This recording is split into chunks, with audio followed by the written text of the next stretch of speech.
जय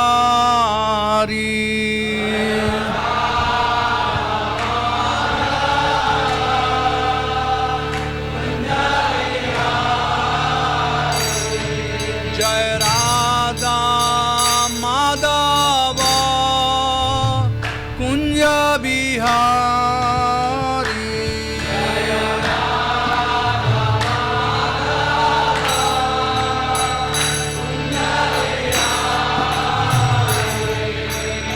गोपी जन वल्लभ गिरिवरधारी।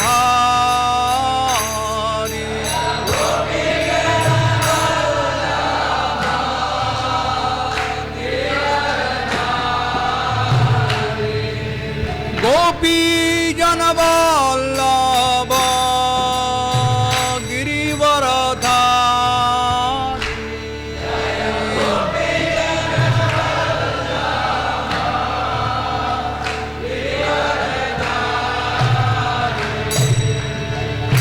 यशोदानंदन ब्रजजन रंजन।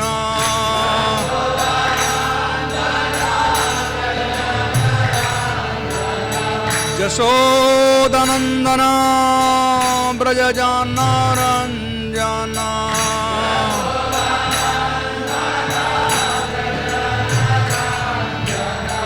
जमुना तीरा बनचारी।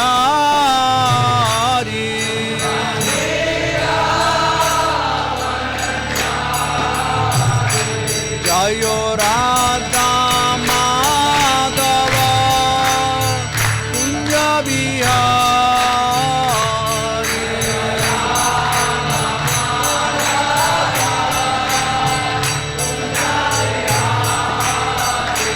जय राधा माधव कुंज बिहारी।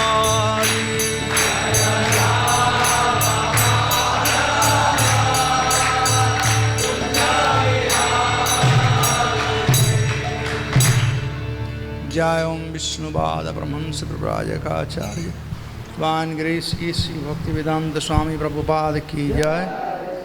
अनंत कोटि वैष्णव वृंद की जय। नामचार श्री हरिदास ठाकुर की जय। निताई गौर हरि प्रेमानंदे।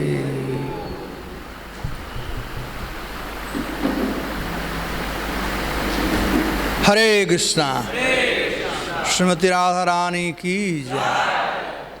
तो आज बड़ा ही पावन तिथि है राधाष्टमी। आज के दिन श्रीमती राधा रानी इस धराधाम पर आई थी। ऐसे प्रत्येक साल मैं राधाष्टमी के सुअवसर पर मीरा रोड मंदिर में रहता हूँ। मीरा रोड मंदिर के भक्त लोग सुन रहे हैं कथा। तो इलेक्ट्रॉनिक आजकल क्या कोरोना वायरस लॉकडाउन में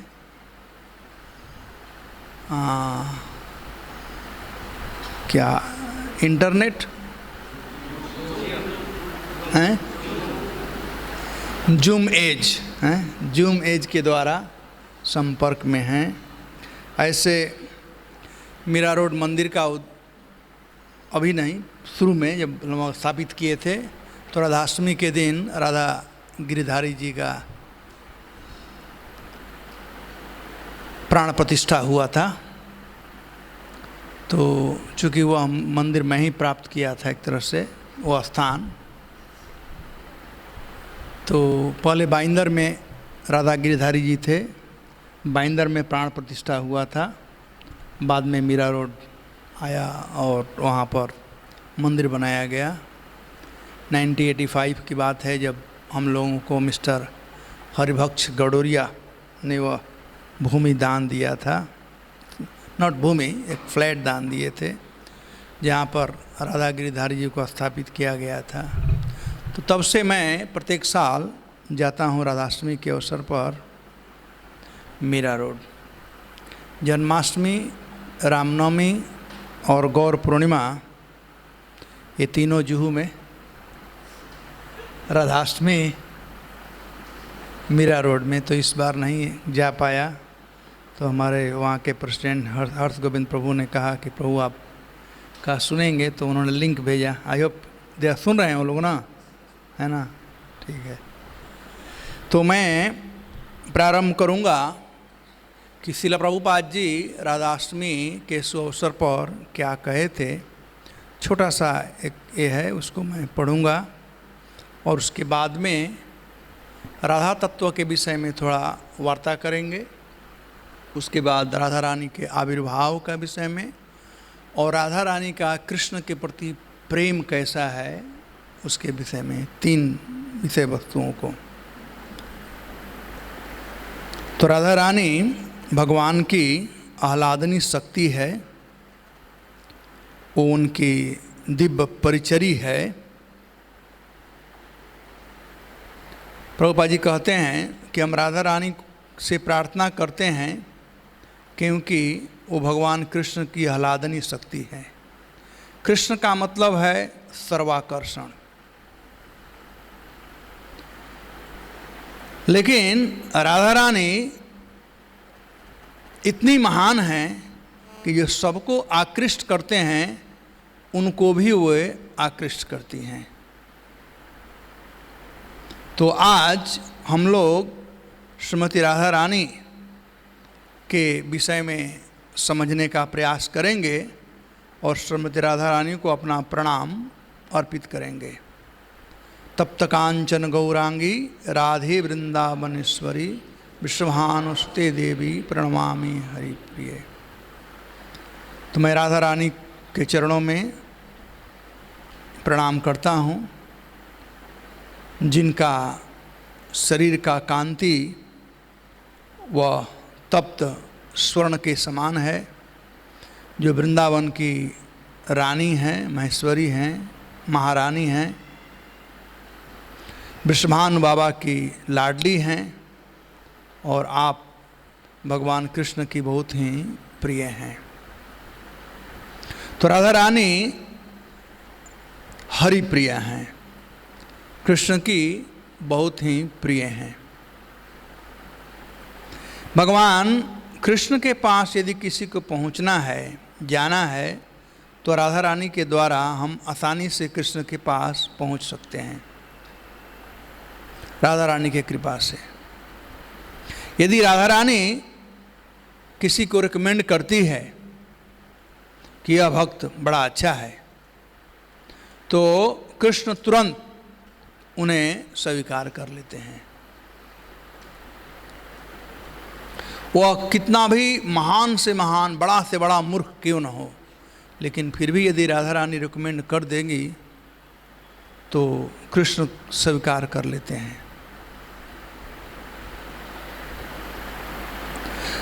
प्रभुपाद जी कहते हैं कि हम लोग कृष्ण के द्वारा नहीं, श्रीमती राधा रानी के द्वारा हम लोगों का रिकमेंडेशन चला गया है कृष्ण के पास, इसलिए कृष्ण हम लोगों को स्वीकार किए हैं। नहीं तो हम लोग भजन कैसे कर सकते थे? हम लोग महामंत्र का जप कर रहे हैं, हरे कृष्णा कृष्णा कृष्णा हरे हरे राम राम राम हरे। या भगवान का प्रसाद खाते हैं, भगवान का दर्शन करते हैं, भगवान को प्रणाम करते हैं। जो भी कुछ हम प्राप्त किए हैं, ये कृष्ण चाहे जो प्रचार कर रहे हैं, ये कृष्ण के शक्ति के बिना प्रचार नहीं हो सकता है। कृष्ण के कृपा के बिना हम लोग भजन नहीं कर सकते हैं। भगवान कहते हैं ना हम कहते हैं नाम पश्यामी सर्वत्र जोगमाया समावृत। सब लोग मुझको नहीं देख सकते हैं या समझ सकते हैं। तो प्रभुपाद जी यहाँ कहते हैं निसंदेह ही श्रीमती राधा रानी की हम लोगों पर कृपा है, राधा रानी ने हम लोगों को रिकमेंड किया है। तो जितने भी इस्कान के भक्त हैं उन सब का रिकमेंडेशन चला गया है श्रीमती राधा रानी के द्वारा। प्रभुपाद जी कह रहे हैं यहाँ पर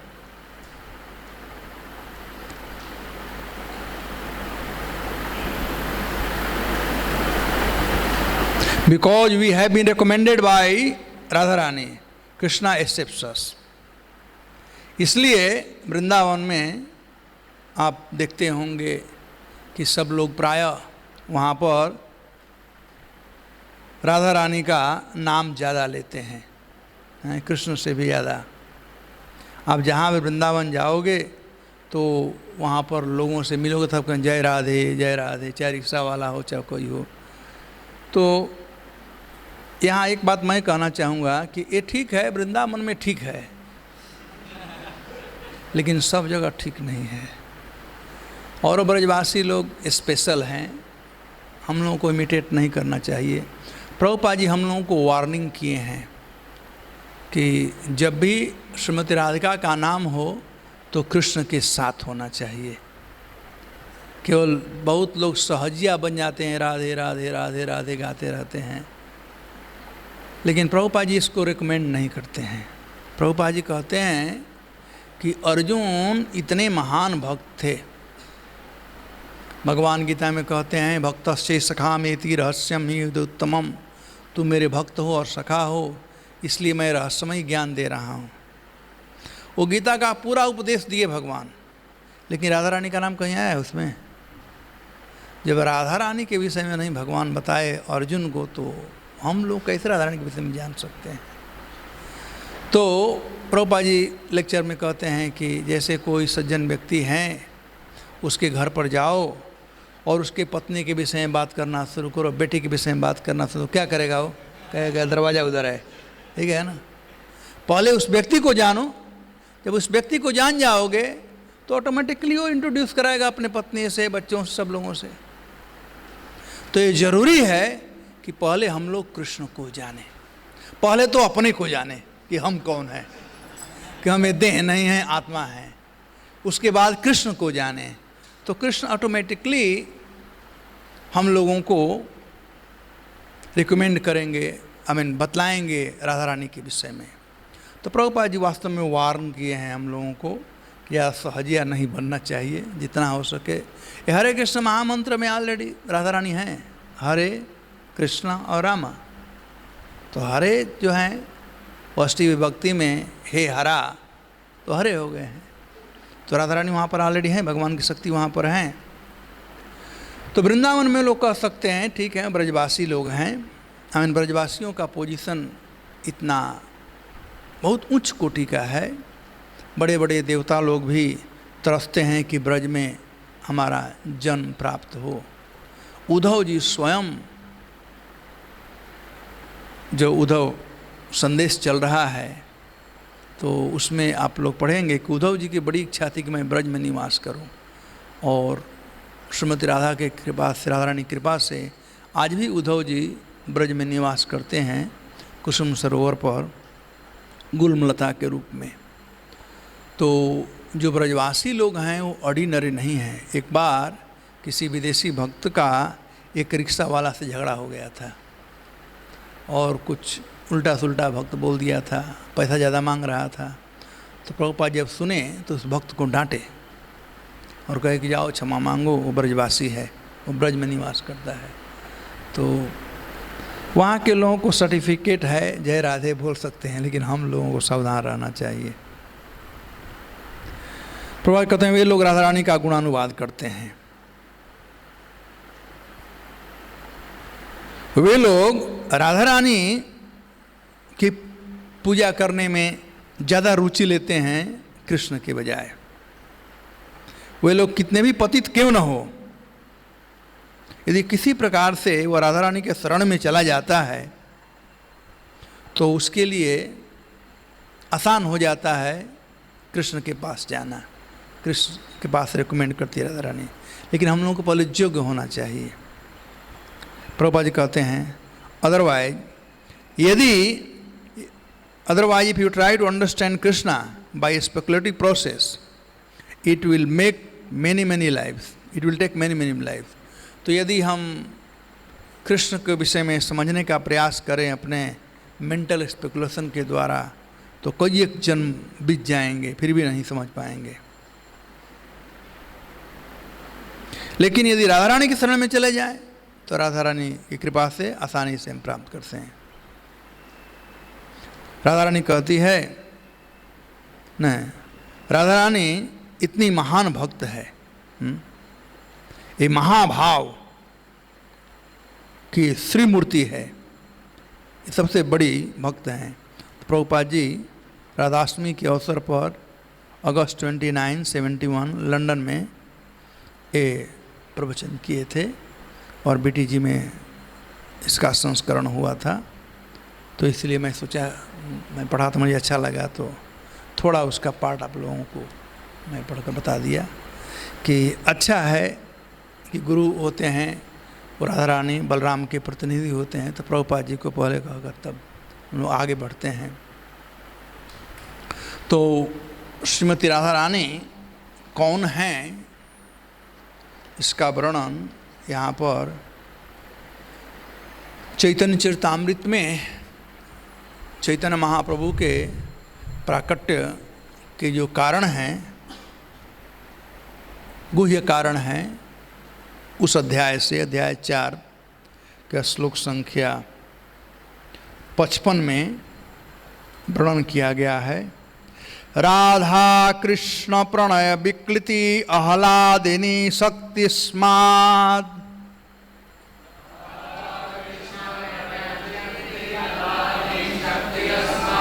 एकात्मना वपि भुवि पुरा देह भेद गतौ तौ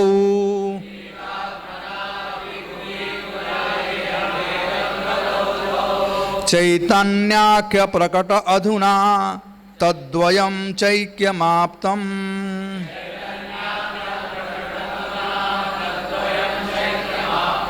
राधा भावदूत सुबलितं नौमि कृष्ण स्वरूपम्।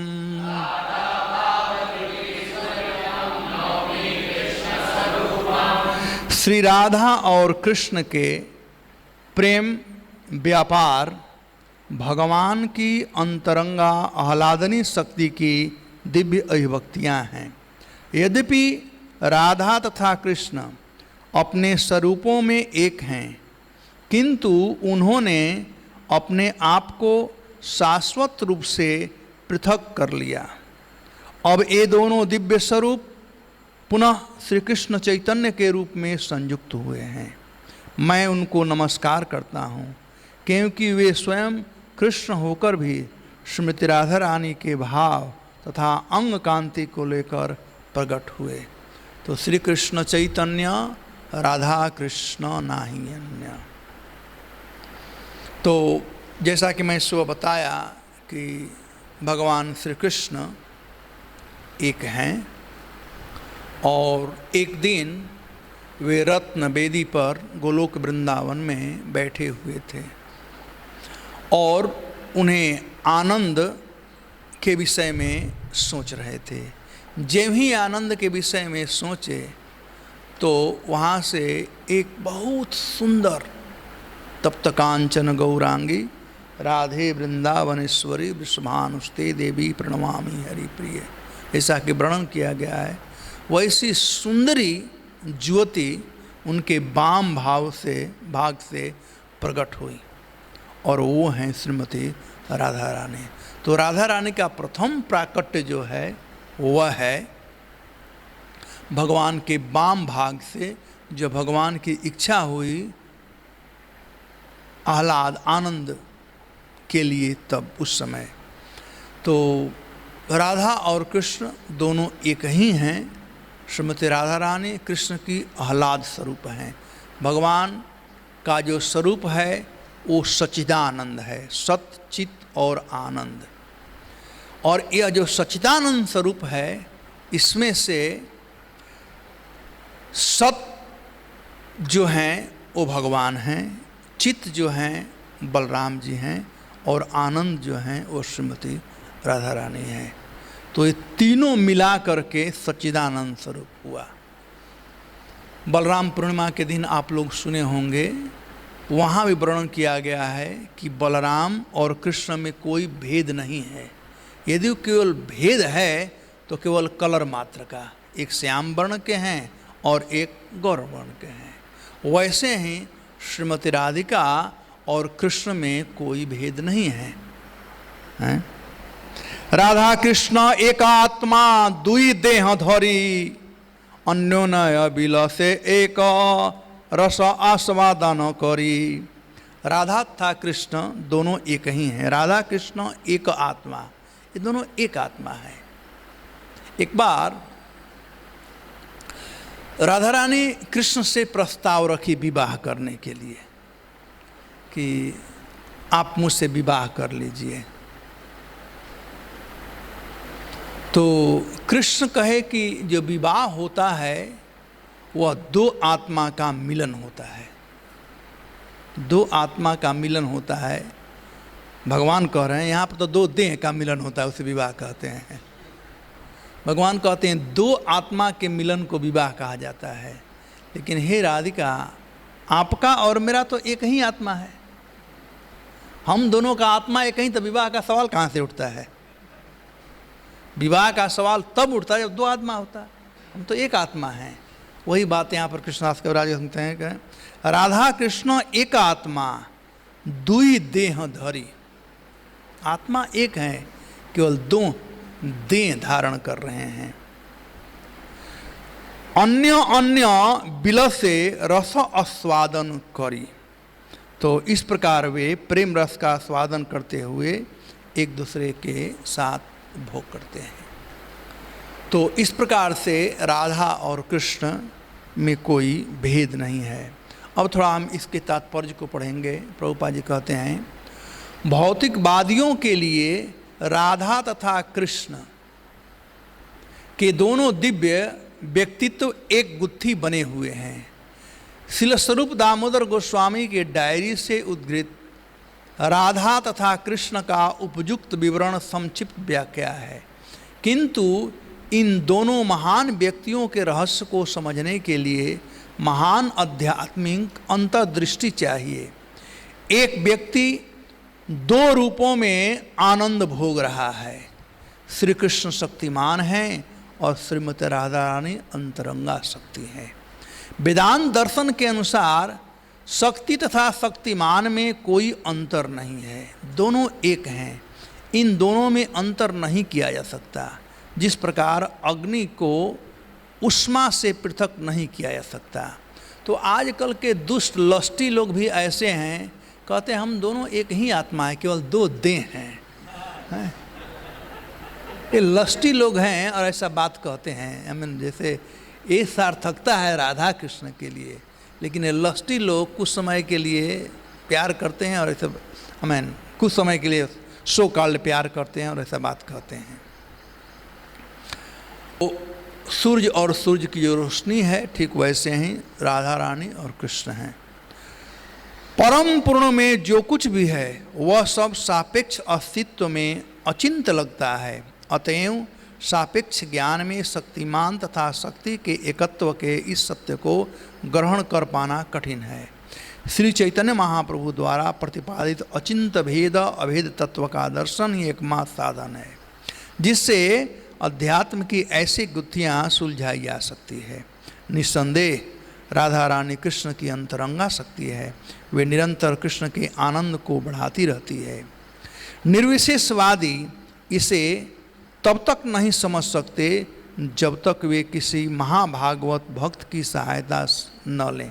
राधा नाम ही बतलाता है कि वे श्री कृष्ण के विलास के शाश्वत रूप में सर्वोच्च स्वामिनी हैं। इस तरह वे जीव की सेवा को कृष्ण तक पहुंचाने की माध्यम हैं। इसलिए वृंदावन में भक्त श्रीमती राधा रानी की कृपा चाहते हैं, जिससे वे कृष्ण के प्रिय सेवक के रूप में स्वीकृत हो सके। श्री चैतन्य महाप्रभु लौह युग के कलयुग के बद्धपतित आत्माओं को भगवान के सर्वोच्च दिव्य संबंध के नियम बतलाने के लिए उनके पास चलकर स्वयं आते हैं। श्री चैतन्य के कार्यकलाप मुख्यतः उनकी अंतरंगा शक्ति के आह्लादनीय अंश की भूमिका का निर्वाह करते हैं।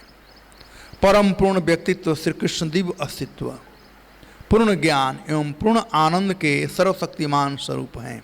उनकी अंतरंगा शक्ति सर्वप्रथम सत्य के रूप में अर्थात भगवान के अस्तित्व कार्य का विस्तार करने वाले अंश के रूप में प्रकट होती है। यही शक्ति पूर्ण ज्ञान प्रदर्शित करने पर चित्त या संबित कहलाती है, जो भगवान के दिव्य रूपों का विस्तार करती है। अंत में वही शक्ति आनंद प्रदान करने के कारण आह्लादनी कराती है। इस प्रकार भगवान की अपनी अंतरंगा शक्ति की 3 दिव्य भागों में प्रदर्शित करते हैं। तो आगे पढ़ सकते हैं, लेकिन मैं इतना ही यहाँ पर कोट करना चाहता था। तो मैं कहा कि भगवान सच्चिदानंद हैं और भगवान की 3 शक्तियाँ हैं, संबित, संहित और आह्लादनी। इसमें से जो संबित शक्ति हैं वो हैं बलराम जी। संबित, वित्त मतलब धन संपत्ति, आवश्यक वस्तुएं, जो उसको जुटाता है, जुटाने का काम बलराम जी करते हैं। और संहित, जो उसका शेप देता हो, वो है स्वयं भगवान श्री कृष्ण। और जिससे भगवान आनंद लेते हैं वो हैं श्रीमती राधा रानी आह्लादनी। उदाहरण दिया सकता है खीर का। स्वीट राइस आप लोग खाए हो ना? अभी तो फास्टिंग है, लेकिन दोपहर के बाद मिलेगा। खीर देखिए, खीर बनाने के लिए जिन वस्तुओं की आवश्यकता पड़ती है, दूध चाहिए, चीनी चाहिए, शक्कर चाहिए। चीनी मत कहना, वो चाइना का होता है। शक्कर कहना अच्छा होता है आजकल, चीनी कहने से थोड़ा डर लगता है आजकल।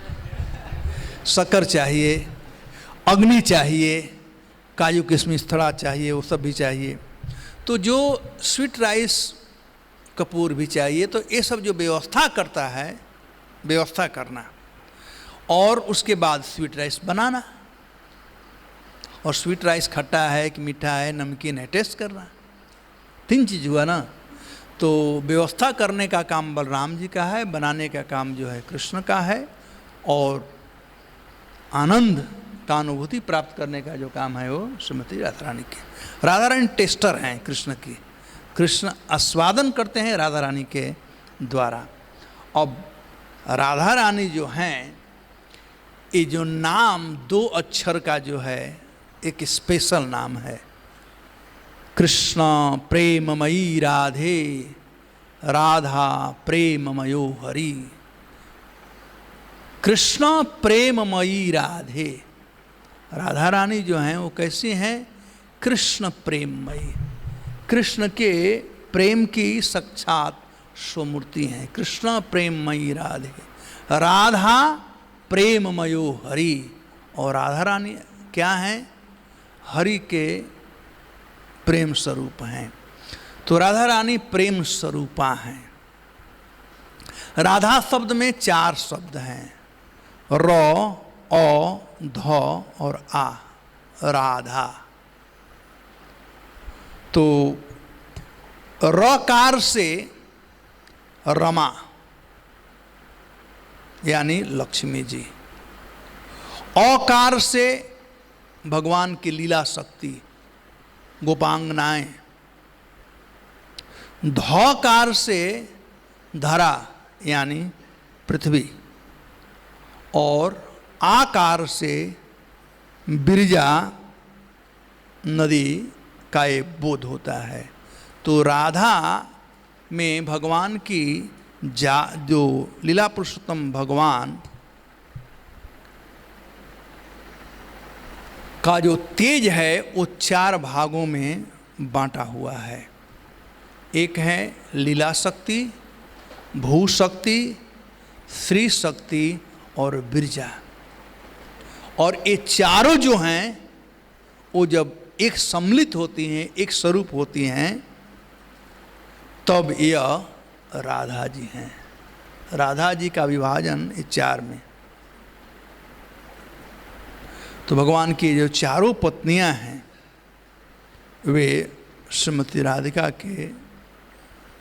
राधिका से हैं, या जब चारों विलीन होती हैं तब यह राधिका के रूप धारण करती हैं। तो ये हैं श्रीमती राधा रानी।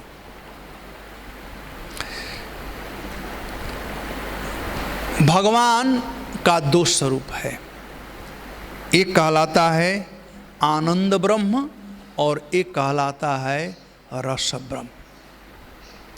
आनंद ब्रह्म वे हैं जो सबको आनंद देते हैं। हम लोग सच्चिदानंद हैं, हम लोग भी हैं, तो तो हम लोगों को आनंद चाहिए, लेकिन जो आनंद ब्रह्म जहां से आनंद लेते हैं वो आनंद आता है रस से, और वो हैं श्रीमती राधा रानी।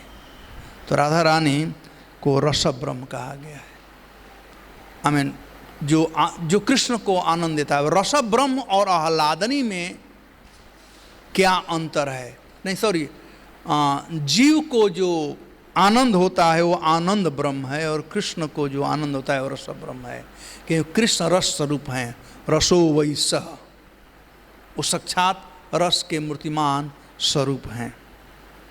तब रस ब्रह्म और आह्लादनी में जो कृष्ण हैं वो रस ब्रह्म हैं, और श्रीमती राधिका जो हैं वह आह्लादनी हैं। जो आह्लादनी आनंद है, जो आह्लादनी आनंद है, यह बैकुंठ धाम में रहता है, गोलोक धाम में रहता है।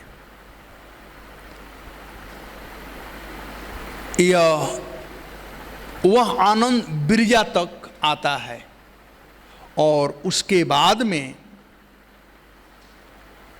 गोलोक बैकुंठ होते हुए वह जब नीचे आता है तो देवी धाम, उसके पहले सिद्धलोक और महेश लोक में आता है। तो वहाँ पर वह निर्विशेष और निष्क्रिय के रूप में हो जाता है। लेकिन जब वही इस देवी धाम में आता है, वही आनंद जब इस भौतिक संसार में आता है तो वह दुख से मिश्रित हो जाता है। आनंद है जो गोलोक वृंदावन में वैकुंठ में है, गोलोक वृंदावन में शुद्ध भाव से है, वैकुंठ में सविशेष है और सक्रिय है। तिवारी जी उनको जगाइए, उनके सिर से ऊपर जा रहा है, उनका सिर नीचे गिर रहा है। नींद आए तो खड़ा हो जाना अच्छा होगा। मैं जानता हूँ ये सिर से ऊपर जा रहा है, लेकिन फिर भी समझना चाहिए राधा रानी के तत्व को। तो मैं ऊपर बैकुंठ धाम में सविशेष रहता है, पूर्णतया गोलोक धाम में सविशेष और सक्रिय बैकुंठ धाम में, महेश धाम आदि में वह निर्विशेष हो जाता है और निष्क्रिय हो जाता है। लेकिन जब भौतिक संसार में आता है तो यह दुख से मिश्रित हो जाता है। जैसे पानी जो वर्षा का होता है वो ऊपर रहता है आकाश में तो शुद्ध रहता है, लेकिन ज्यों ही पृथ्वी पर गिरता है तो धूल कण से मिलने से वो कीचड़ का रूप धारण कर लेता है। तो वैसे ही यही आनंद जब इस संसार में आता है तो दुख से मिश्रित हो जाता है। भगवान के धाम गोलोक धाम में शाश्वत रहता है, लेकिन यहाँ आने पर वह आनंद जो है क्षणभंगुर हो जाता है, प्राकृत हो जाता है। यहाँ पर उस आनंद का मात्र परिछाई है, वह आनंद नहीं है। तो यहाँ भी लोग आनंद चाहते हैं, लेकिन वह आनंद नहीं मिलता है। अब रस जो है, भगवान रस स्वरूप हैं और श्रीमती राधिका आनंद स्वरूप है। अब रस का विषय और आश्रय क्या है? तो रस के विषय हैं भगवान श्री कृष्ण और रस के आश्रय हैं श्रीमती राधा रानी।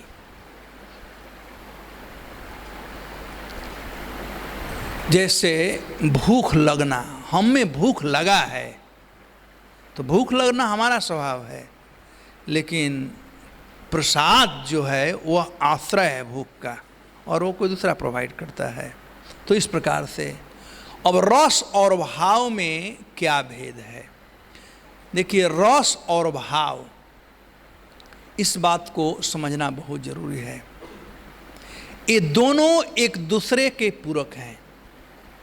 जब रस होगा और वैसा भाव नहीं होगा तो रस का आनंद नहीं आएगा, और भाव होगा और जब रस नहीं होगा तो वो भाव कुभाव है। इसीलिए कहा गया है न भाव हीनो अस्ति रसो न भावो रसवर्जित परस्पर कृता सिद्धि अनयो रस भावयो। रस और भाव ये दोनों का होना जरूरी है आनंद के लिए। उदाहरण के लिए कहा सकता है कि कोई एक पेटी है या एक सूटकेस है, उसमें बहुत पैसा भरा हुआ है, हीरा जवाहरात भरा हुआ है, लेकिन वो लॉक है। तो हीरा जवाहरात भरा हुआ है लेकिन लॉक है, तो क्या फायदा? तो चाबी चाहिए। तो चाबी होगा तब उसको खोल सकते हैं। तो कृष्ण रसराज हैं लेकिन राधा रानी चाबी हैं। वो नहीं रहेगी तो वो रस का आस्वादन नहीं कर सकते हैं। दूसरा उदाहरण दिया सकता है कि जो ये भाव है वह डिपेंड करता है, बिना भाव के रस का आनंद नहीं लिया जा सकता है। जैसे सुअर है, सुअर का जो भाव है वो सुअर का भाव है। उसको 56 भोग दे दिया जाए, 56 भोग क्या है समझते हो ना, जीवा में पानी आने लगता है, हैं? लेकिन सुअर देखेगी 56 भोग तो उसके जीवा में पानी आएगा? नहीं आएगा, क्योंकि उसका भाव जो है वो किसका भाव है? सुअर का भाव है। हम मल दिया जाए तो उसको पानी आ सकता है, हैं? तो भाव जो है वो प्रॉपर होना जरूरी है। तो भाव की आश्रय जो हैं, भाव प्रदान करने वाली राधा रानी हैं और रस जो प्रदान करने वाले हैं ये हैं कृष्ण। इसीलिए श्रीमती राधा रानी को भावों में सुअर भाव नहीं, ऑर्डिनरी भाव नहीं, ये महाभाव स्वरूपा हैं श्रीमती राधा रानी। कृष्ण रसराज हैं, रास बिहारी हैं, लेकिन रास में जो आनंद आता है वो भाव प्रकट होता है, वह होता है श्रीमती राधा रानी से। जब तक से भाव नहीं होगा तब तक से आनंद आ ही नहीं सकता है। जब तक से भूख नहीं होगा भोजन का मजा नहीं आएगा। कहते हैं ना, भूखे भजन न हो गोपाला ले लो अपनी कंठी माता। जब तक से भूख नहीं होगा भजन में मजा नहीं आएगा।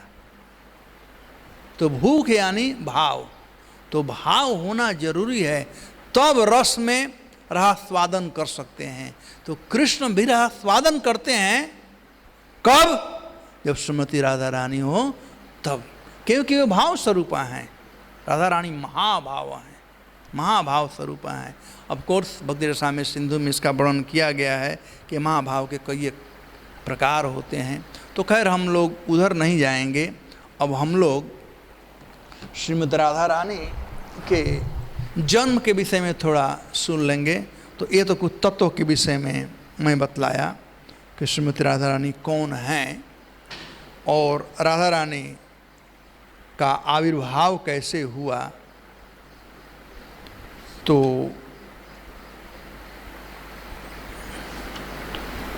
राधा रानी का प्राकट्य कैसे हुआ, तो मैं बताया कि प्रथम प्राकट्य जो हुआ राधा रानी का वह हुआ है गोलोक वृंदावन में, और वहाँ से प्रारंभ हुआ। अब गोलोक में श्रीमती राधा रानी और कृष्ण विभिन्न प्रकार का लीला किए।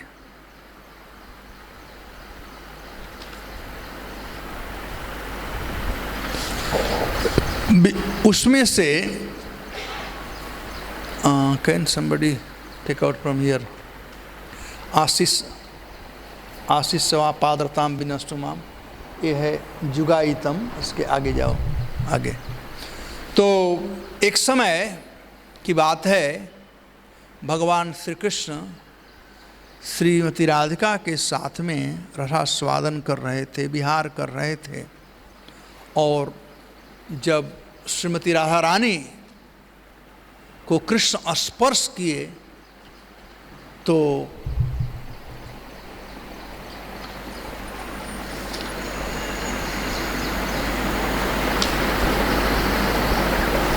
जब स्पर्श किए तो राधा रानी थोड़ा मूर्छित हो गई और उनका मूर्छा कुछ समय तक बीत गया, कुछ समय तक रहा। उधर कृष्ण के षड ऐश्वर्यों में एक ऐश्वर्य है त्याग, वो त्याग भी बड़े बैरागी हैं, त्यागी हैं। उधर कृष्ण की एक दूसरी पटरानी थी जो श्रीमती राधिका की ही स्वरूपा हैं, एक तरह से उनका ही एक अंश हैं, वो हैं बिरजा, जो मैं अभी बताया कि 4 रूप में बटी। तो बिरजा भी कृष्ण को चाहती थी। तो भगवान श्री कृष्ण बिरजा के पास चले गए। जब राधा रानी जब उनका मूर्छा टूटा और वे अपने रूप में आई या अपने होश में जब आई तो देखी कृष्ण वहाँ पर नहीं है। तो श्रीमती राधा रानी बड़ी विक्षिप्त हो गई और तब अन्य गोपियों ने बतलाया कि राधा रानी कृष्ण कहाँ गए हैं। तो श्रीमती राधा रानी अपने समस्त सहचरियों के साथ में, समस्त शक्तियों के साथ में एक बहुत सुंदर रथ पर विराजमान होकर, रत्न जड़ित रथ पर, उसका वर्णन किया गया है, उस रथ का विशद वर्णन किया गया है। और राधा रानी की बहुत सखियाँ थी, सबको साथ में लेकर के और वहाँ गई जहाँ पर बिरजा के साथ में कृष्ण आनंदानुभूति प्राप्त कर रहे थे, बिरजा के साथ में थे। और कृष्ण के कई एक सखा थे, उसमें से एक थे श्रीदामा, वो प्रमुख सखा थे, कृष्ण के साथ में थे उस समय, और अन्य भी सखा लोग थे। तो उस कुंज में जहाँ पर कृष्ण विहार कर रहे थे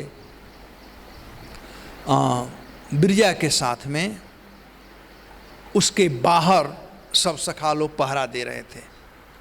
तो श्रीमती राधा रानी तो अपने 100% एंगर में थी, उनका प्रकोप बहुत प्रचंड था। तो जब गुस्सा आता है तो शक्ति थोड़ा ज़्यादा हो जाता है ना। छोटा बच्चा भी तो गुस्सा आता तो खूब उसको शक्ति होता था कि किसको मारेगा। तो राधा रानी को गुस्सा था और गुस्सा के साथ जा रही थी और सब लोग उनको मना कर रहे थे, डंडा लिए थे, ग्वाल बाल लोग थे, डंडा लिए थे। राधा रानी का रास्ता रोक रहे थे, राधा रानी हटा दी, सब गुजस्तियाँ जाकर उनको झाड़ी फटकारी उनको। और इधर थोड़ा झगड़ा हो ही रहा था, तब तक से कृष्ण सुन लिए कि झगड़ा हो रहा है, तो समझ गए कि झगड़ा यहाँ दूसरा तो कर नहीं सकता है, झगड़ा करने वाली केवल एक ही हैं और वो हैं श्रीमती राधा रानी। तो कृष्ण वहाँ से भी अंतर्ध्यान हो गए। आजकल लोग बॉयफ्रेंड और गर्लफ्रेंड रखना चाहते हैं, रखो गर्लफ्रेंड बॉयफ्रेंड के अंतर्ध्यान हो जाओगे तब, नहीं तो पकड़े गए तो गए काम से हैं। तो कृष्ण अंतर्ध्यान हो गए तो बिरजा भी समझ गई कि अब श्रीमती राधिका आ रही है, श्रीमती राधिका आ रही है। तो बिरजा बड़ी व्यथित हो गई, बड़ी दुखी हो गई और ऐसी दुखी उनका कृष्ण के विरह में ऐसे दुखी हुई कि उनका शरीर पिघल गया और एक नदी का रूप धारण कर लिया। और वह जो नदी है बिरजा नदी, वह गोलोक वृंदावन से होते हुए वैकुंठ होते हुए चारों तरफ बहती है बिरजा नदी। कहते हैं ना कि बिरजा पार करना है, बिरजा पार करो, बैतरणी पार करो, बिरजा तो वही हैं बिरजा। तो जब राधा रानी आई और देखी कि इधर कृष्ण नहीं हैं, कोई नहीं है, बिरजा भी नहीं है, तो राधा रानी चली गई। अब कृष्ण पुनः आए, कृष्ण पुनः आए और देखे वहाँ बिरजा नहीं हो तो नदी का रूप धारण कर ली है। तो कृष्ण को बहुत पश्चाताप हो रहा था और कृष्ण लगे रोने और एक कामी व्यक्ति के समान, आसक्त व्यक्ति के समान लगे रोने और बिरजा से अनय विनय करने लगे कि आप आ जाओ, अपने रूप में आ जाओ। तो इस प्रकार से बिरजा पुनः वापिस आ गई, बिरजा पुनः वापिस आ गई। और उस समय तब तक से बिरजा गर्भवती थी और उन्हें 7 पुत्र रत्न की प्राप्ति हुई थी। तो कृष्ण के साथ में बिरजा विहार कर रही थी, तब तक से छोटा पुत्र था, वो बड़े भाई लोग उसको परेशान करते थे। तो भागते भागते वो आई और आकर के वो भागते भागते आया अपने माँ के पास, बिरजा के पास, और लगा रोने और कहने लगा। तो बिरजा कृष्ण के साथ में थी, लेकिन जब बेटा कहने लगा तो बिरजा सुनने लगे अपने बेटे का बात। कृष्ण को अटेंशन चाहिए, यदि कृष्ण को अटेंशन न हुआ, वो भी 100% अटेंशन, यदि अटेंशन न हुआ तो कृष्ण कुछ भी कर सकते हैं। यशोदा मैया अटेंशन न दी, दही उधर दूध खौल रहा था उसे उतारने गई तो कृष्ण ने क्या किया, मटकी तोड़ दिया, है ना। यहां पर बिरजा का अटेंशन थोड़ा सेकंड के लिए बेटे के रुलाई पर चला गया, सुनने लगे कि वो क्या कह रहा है। कृष्ण वहां से अंतर्ध्यान हो गए। ये माता यशोदा या बिरजा या श्रीमती राधा रानी स्वयं, राधा रानी आनंदित हो गई और मूर्छित हो गई, तो कृष्ण अटेंशन खत्म हो गया। कृष्ण के आनंद में आनंदित हो गई और मूर्छित हो गई, तो कृष्ण से अटेंशन खत्म हो गया, तो कृष्ण वहां से अंतर्ध्यान हो गए। वैसे ब्रिजा के यहाँ से अब हम लोग अपने लिए थोड़ा सोचें कि हम किस खेत के मूल्य हैं। हम लोग जप करते हैं, कथा सुनते हैं, तो हमारा अटेंशन कितना है। जब तक से अटेंशन रहेगा तब तक से तो कृष्ण नाम ठीक से चलेगा। सावधानी हटी और दुर्घटना घटी। तो जैसे ही अटेंशन हम इनअटेंटिव हो गए, त्यों ही नाम जप गड़बड़ हो जाता है। इसलिए 10 अपराध में से एक अपराध है to be attentive while chanting the holy name. सतर्कता पूर्वक भगवान का नाम जपना चाहिए। हरे कृष्णा कृष्णा कृष्णा हरे हरे, राम राम राम हरे। सतर्कता पूर्वक। तो वहाँ से बिरजा को भगवान छोड़कर चले गए। जब बिरजा अपने बेटे को संभाल करके जब आई, देखी तो कृष्ण वहाँ पर नहीं है, तो उसे बहुत गुस्सा आया कि इस बेटे के चलते आज मेरे प्राण प्रियतम मुझे छोड़कर चले गए। तो उसने अपने बेटे को श्राप दे दिया, कहा कि जाओ तुम्हारा जल नमकीन हो जाए। ये जितने बाद में अब तुम्हारा जल नमकीन हो जाए और तुम्हारे भाई लोग जो तुमको परेशान किए थे वो सब के सब तुम भाई जाओ 9 द्वीप में निवास करो। तो 7 समुद्र जो हैं अलग अलग प्रकार के, घी का समुद्र, दूध का समुद्र, मक्खन का, दही का समुद्र, मधु का समुद्र, गन्ना जूस का समुद्र, मीठा पानी का समुद्र और लवण का समुद्र। हम लोगों के भाग में आया है लवण का समुद्र, यही ना। पृथ्वी लोक पर जो है लवण का समुद्र है। बम्बई में जाओ तो वो नमकीन पानी होगा, कहीं पर भी जाओ समुद्र का तो ये लवण का समुद्र है। क्षीर सागर है जहाँ पर भगवान शिव निवास करते हैं, क्षीर सागर में कारणोदकसाई विष्णु, क्षीरोदकसाई विष्णु। तो ये सब समुद्र जो हैं भगवान के संतान हैं और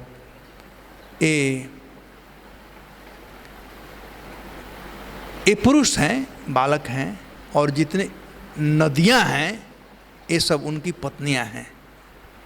माता कुंती अपने प्रार्थना में कहती है ना, जैसे नदियां दौड़ती है समुद्र की तरफ, वैसे ही हे कृष्ण मेरा मन आपके तरफ दौड़े। तो स्वाभाविक है कि पत्नी जो होती है वो पति से मिलने के लिए दौड़ती है। तो नदियां पहले कैसे भी आए, गंगा सागर जाओ देखो कितना छलछलाते हुए गंगा जी समुद्र में प्रवेश कर रही हैं। तो ये भगवान कृष्ण और बिरजा के ये संतान हैं, ये सातों समुद्र। तो बिरजा बेचारी बड़ी दुखी थी वहाँ पर, और वहाँ से भगवान चले गए। अब भगवान श्रीमती राधा रानी के पास गए। अब मुंह लटकाए हुए थे, थोड़ा दुखी थे। अब राधा रानी विभिन्न प्रकार का बात कह रही थी, बहुत उलाहना दे रही थी कि अरे आप तो बहुत महान काम कर कर के आए हो, आपको सब लोग नदियों का पति कहेंगे, तो आप वो नदी है, आप नद बन जाओ, आनंदे भोगना तो आप नद बन जाओ, मतलब नदी का पति बन जाओ। तो ऐसे ऐसे उलाहना दे रही थी राधा रानी, और कृष्ण को उल्टा सुल्टा बोल रही थी। तो जब बोल रही थी तो वहाँ श्रीदामा थे, भगवान के मित्र, बड़े प्रिय सखा थे। तो वे राधा रानी को समझाने लगे। कृष्ण का निंदा कर रही थी राधा रानी, तो वो सह नहीं सके। अब कृष्ण का गुणानुवाद करने लगे कि तुम जैसी कह रही हो कृष्ण वैसे नहीं है, तो यदि कृष्ण चाहे तुम्हारे ऐसे हजारों राधा का निर्माण कर सकते हैं, अपने क्या समझती हो तुम, ऐसे ऐसे कुछ बात उल्टा सुल्टा बोलने लगे। तो राधा रानी को बहुत गुस्सा आया और उन्होंने श्राप दे दिया श्रीदामा को कि तुम असुर के समान व्यवहार कर रहे हो, इसलिए तुम जाओ और पृथ्वी लोक पर तुम असुर बन जाओ।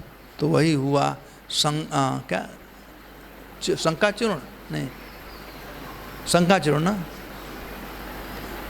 तो वह असुर बन के आया और श्रीदामा, और उन्होंने श्राप दे दिया कि आपको बहुत अभिमान है, कृष्ण से, कृष्ण मिलना चाहते हैं और तुम मिलनी नहीं चाहती हो, तो मैं श्राप देता हूँ कि तुम भी जाओ और कृष्ण के विरह में तुम अलग रहोगे, कृष्ण से कभी मिल नहीं सकता, मतलब कृष्ण से अलग रहोगी।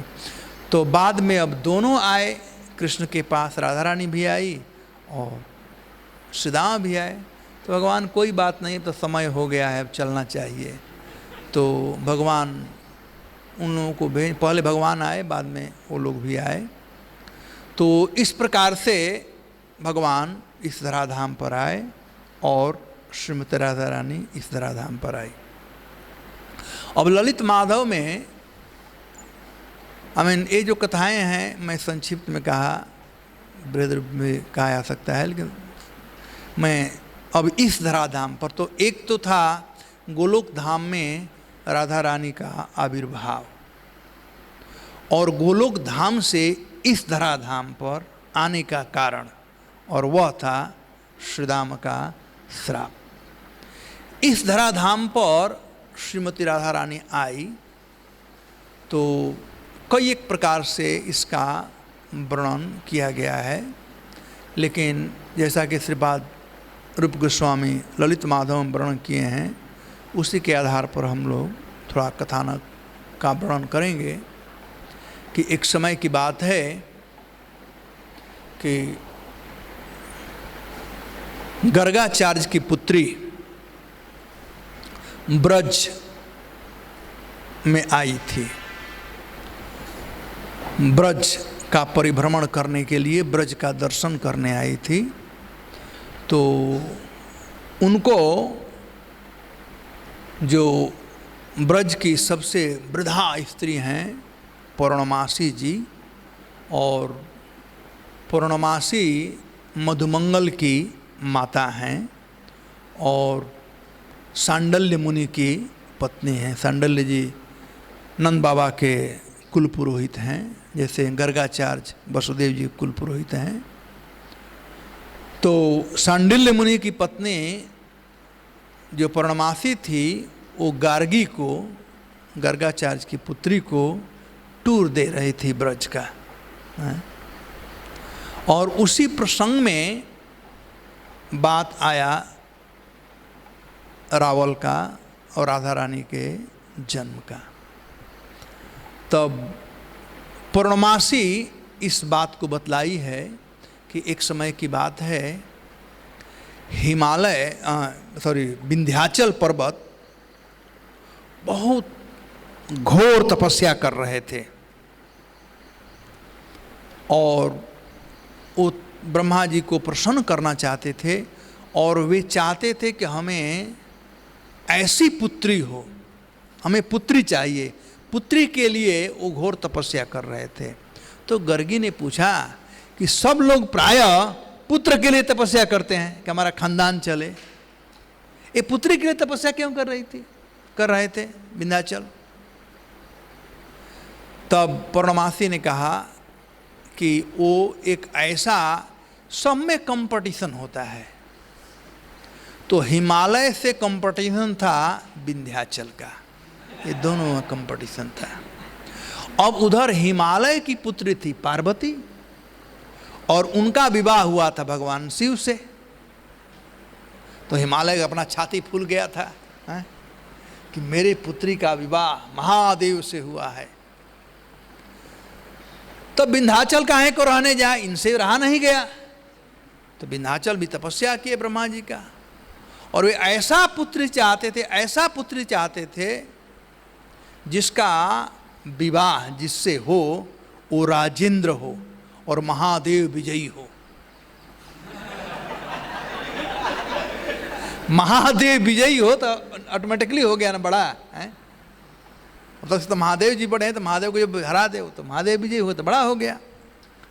तो इस प्रकार से ब्रह्मा जी से वो तपस्या किए, ब्रह्मा जी प्रसन्न हुए तो उनको 8 पुत्री रत्न की प्राप्ति हुई। अब यहाँ पर कथा 2 रूप धारण करता है, एक कहीं कहीं वर्णन किया गया है नारद जी का और कहीं कहीं वर्णन किया गया है जोगमाया का, कि जब वसुदेव जी को पुत्र रत्न की प्राप्ति हुई और वे लेकर के नंद गोकुल गए और वहाँ से जोगमाया को लेकर के आए, जब कंस जोगमाया को मारने का प्रयास किया तो देवी दुर्गा के रूप में वे आई और उन्होंने कहा कि हे कंस, तुम पूर्व जन्म में काल निमिता और जिस विष्णु ने अपने सुदर्शन चक्र से तुम्हारा वध किया था वो विष्णु कहीं अन्यत्र आ गए हैं। तो कंस था वो शाक्त था, देवी का पुजारी था, तो जो देवी के जो असुर लोग होते हैं प्रायः भगवान शिव या देवी के पुजारी होते हैं, तो उन लोगों को देवी के वचनों में ज़्यादा विश्वास होता है,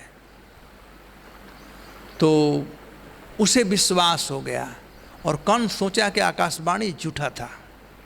आकाशवाणी ने कहा कि देवकी का 8वां गर्भ तुम्हारा काल होगा, तो देवकी का 8वां गर्भ तो हमारी देवी है, ये हमको थोड़े मारने वाली हैं। लेकिन देवी ने अल्टरनेटिव बता दिया कि तो मारने वाला आ गया है लेकिन मैं नहीं हूँ, कोई दूसरा है। तो कंस तुरंत देवी के चरण में पड़ गया और कहा कि देवी आप मेरा रक्षा करो, कोई उपाय बताओ। तो उस समय जोगमाया जो थी भगवान के लीला में सहायक बन करके गई थी, भगवान के लीला में सहायता करने के लिए गई, बलराम जी को लाना देवकी के गर्भ से रोहिणी गर्भ में। अब राधा रानी का आविर्भाव हुआ था विंध्याचल में, यहाँ से और नहीं तो 500 किलोमीटर तो दूर होगा है गोवर्धन, वृंदावन विंध्याचल से बनारस के नज़दीक, मिर्जापुर के नज़दीक है। तो अब तो इनको भी लाना था वहाँ पर ब्रज में, तो जोगमाया को काम करना था। तो जोगमाया ने सोचा कि यही अच्छा अवसर है, तो कंस से कहा कि कंस देखो आज के कुछ दिन बाद में कृष्ण का आविर्भाव हो गया है, आज के ठीक 1 महीना, जन्माष्टमी 1 महीना हो गया ना, जन्माष्टमी 1 महीना पहले हुआ, कितना 15 दिन। हाँ हाँ राइट, वो भी भाद्रपद अष्टमी कृष्ण पक्ष था, इस शुक्ल पक्ष है। हाँ, तो आज के ठीक 15 दिन बाद में 2 देवियाँ आएंगी और उसमें जो प्रथम वाली हैं वह बहुत ही शक्तिशाली है। यदि उसके हाथ का बना हुआ कोई भोजन खाएगा तो अमर हो सकता है, और जिसका उससे विवाह होगा वह राजेंद्र होगा और महादेव विजयी होगा।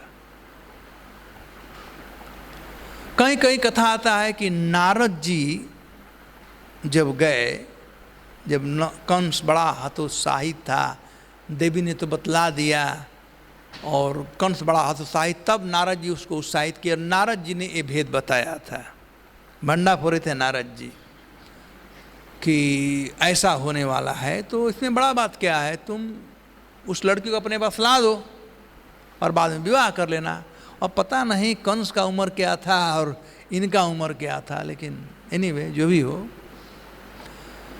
तो कंस तुरंत पुतना को आदेश दिया कि जितने लड़के हैं उनको तो ख़त्म कर देना है, और जो लड़कियां हैं उनको मेरे पास लाओ। तो पुतना गई और विंध्याचल के पास, तो विंध्याचल के इन 8 पुत्री रत्नों को उठा करके लेकर के आई। उस समय इन लोगों के जात संस्कार का विंध्याचल जी यज्ञ करा रहे थे, और लड़कियों को स्नान करा करके लाया गया था जात संस्कार के लिए। तब तक से पुतना आटप की और इन लोगों को लेकर के चलती बनी। अब जब विंध्याचल देखे तो उन्होंने तुरंत जो ब्राह्मण थे उनको आदेश दिया कि राक्षस मारणी नाम के मंत्र से इस राक्षस को ख़त्म करो तुम लोग। तो कहीं कहीं वर्णन क्या किया गया है कि जब वो ब्राह्मण लोग यज्ञ में आहुति देने लगे तो पुतना का शरीर जलने लगा। ये जो लड़कियां थी, बच्चियां थी, ये बहुत आग के समान तप्त हो गई, उसका शरीर जलने लगा। और कहीं कहीं वर्णन किया गया कि ये सब भारी होने लगी। तो पुतना यूपी से गई लेकिन महाराष्ट्र होते हुए आई, परिक्रमा कर करके आई। तो यहाँ से गई विदर्भ तरफ गई, उधर तो उधर गई, तब तक से चंद्रावली जी जो थी वो बहुत भारी हो गई थी। और वृषभानु बाबा के एक भाई थे, उनके यहाँ उनके राज्य में चंद्रावली गिर पड़ी। उसके बाद होते होते ब्रज में आई। और रावल में यहाँ भी 2 प्रकार की कथा है कि राधा रानी का आविर्भाव रावल में हुआ है, और कहीं कुछ लोग वर्णन करते हैं कि जो राधा रानी की नानी थी उनको प्राप्त हुई थी राधा रानी। तो उनकी नानी उतना भारी पड़ गई कि वो गिर पड़ी वहाँ पर। और उसके बाद ललिता और विशाखा इत्यादि भी जमुना जी में गिरी थी, और अन्य जो थी उधर विदर्भ में। तो इस प्रकार से राधा रानी के पिताजी वृषभानु बाबा और कृतिदा जी, इन्हें कोई संतान नहीं था। ये लोग बड़े दुखी थे। पहले ये लोग रहते थे रावल में। तो एक दिन की बात है, सुबह सुबह वृषभानु बाबा स्नान करने गए थे, और जमुना जी थी तो जमुना जी में स्नान करने गए थे। तो देखे कि कुछ बहुत चमक रहा है, चमकता हुआ कोई वस्तु उधर से आ रहा है। तो स्नान कर करके प्रतीक्षा कर रहे थे, देखे कि बहुत सुंदर सोने का वो कमल का पुष्प है, और वह उनके पास आ रहा था जहाँ वे खड़े थे।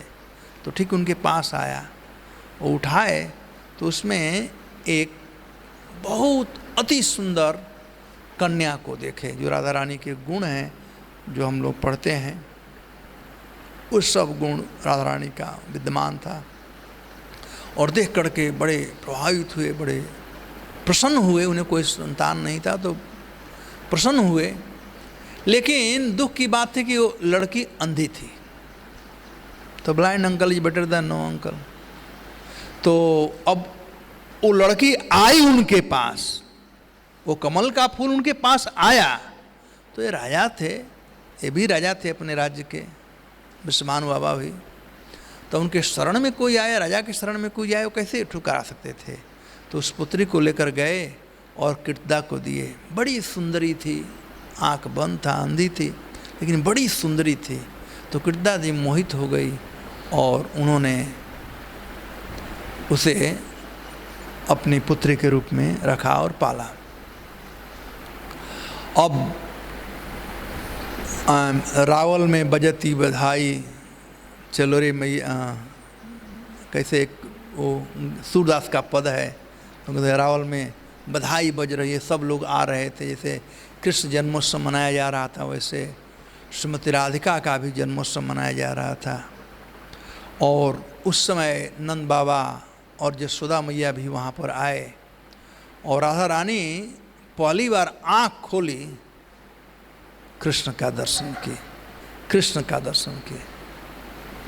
तो एक तो कथा इस प्रकार से है। दूसरा है कि जब राधा रानी गिर पड़ी थी तो कीर्तिदा जी की जो माता जी थी उनको प्राप्त हुई,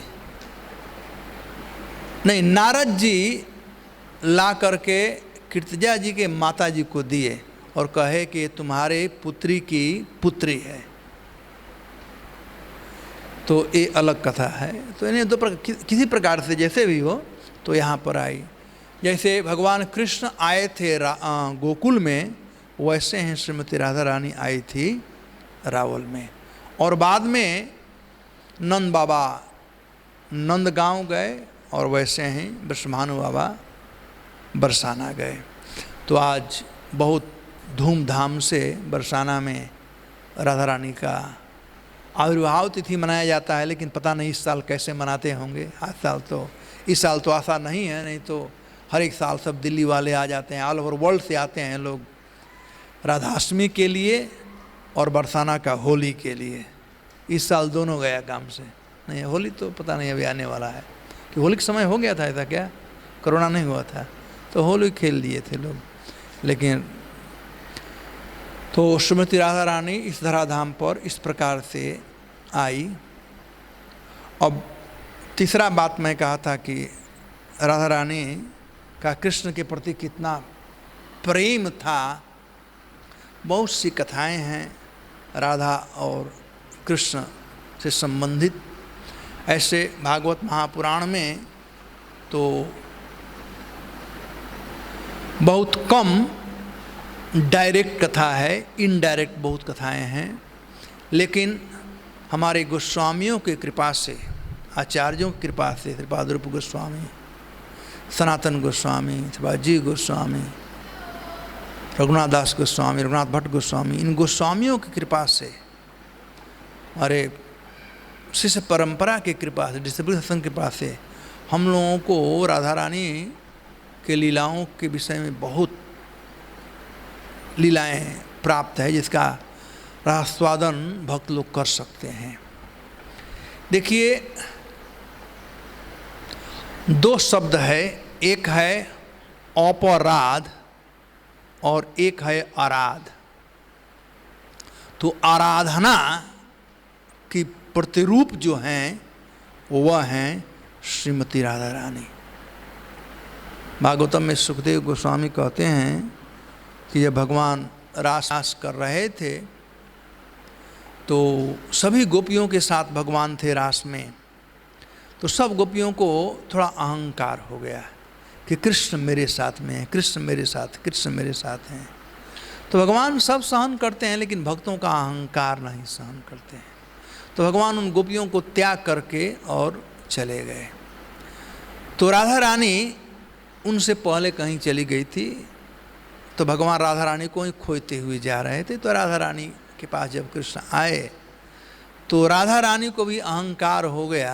अब दोनों जा रहे थे कि देखो मेरे लिए कृष्ण सबको छोड़ दिया और मेरे पास कृष्ण आए। तो राधा रानी थोड़ा नाटक करने लगी कि अब मैं थक गई हूँ, चल नहीं पाऊँगी, तो कृष्ण आप मुझे अपने कंधे पर बैठा लो। कृष्ण ने कहा कि ठीक है, आप खड़ा हो और मैं अपना सिर लगाता हूँ आपके दोनों पैरों के बीच में, जांग के बीच में। तो भगवान लगाए अपना सिर और कहे आप बैठिए। अब तो राधा रानी जे बैठी, भगवान अंतर ध्यान हो गए, बुम गिर पड़ी हो गई वहाँ पर, क्योंकि अहंकार हो गया था तो उनको त्याग दिए भगवान। तब सब गोपियाँ ढूंढते ढूंढते आ रही थी, जब देखी राधा रानी के विरह व्यथा को, तो वहाँ पर एक गोप कहा गया अन्नाराधिता देव, यह जो देवी है निस्संदेह कोई ऐसी देवी है जो कि बहुत आराधना की है उस देव का, भगवान का। वो थी श्रीमती राधा रानी। तो आराधना और अपराध, राध का मतलब होता है प्रेम, और राधा मतलब जो प्रेम दे, जो प्रेम का वितरण करें, वो राधा हैं।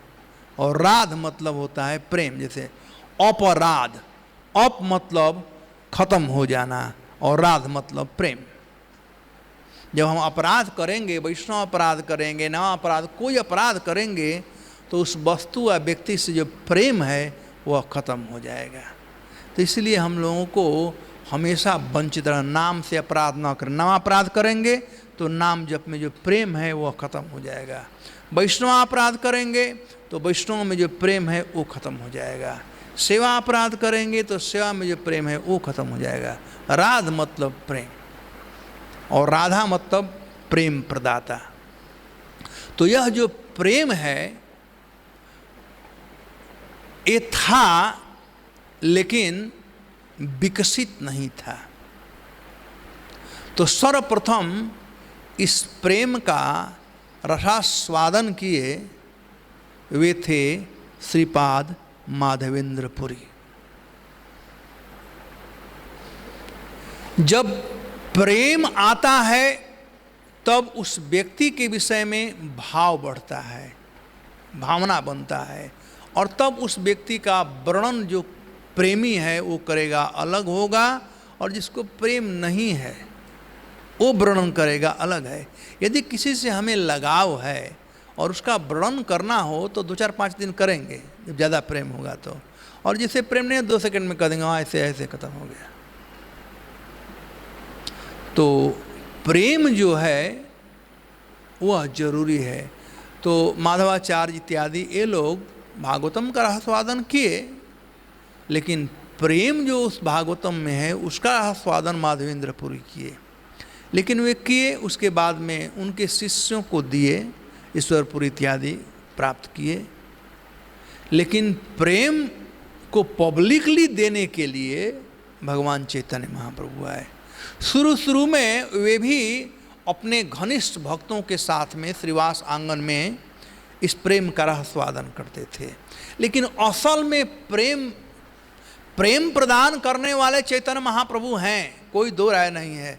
लेकिन प्रेम का वितरण करने वाले जो हैं वो हैं उनके अनुयायी लोग, चैतन्य महाप्रभु के अनुयायी, रूप गोस्वामी। इसीलिए हम लोग रूपानु वैष्णव कहलाते हैं। तो रूप गोस्वामी की कृपा है जो कि हम लोगों को प्रेम दिए। चैतन्य महाप्रभु प्रेम प्रदाता हैं।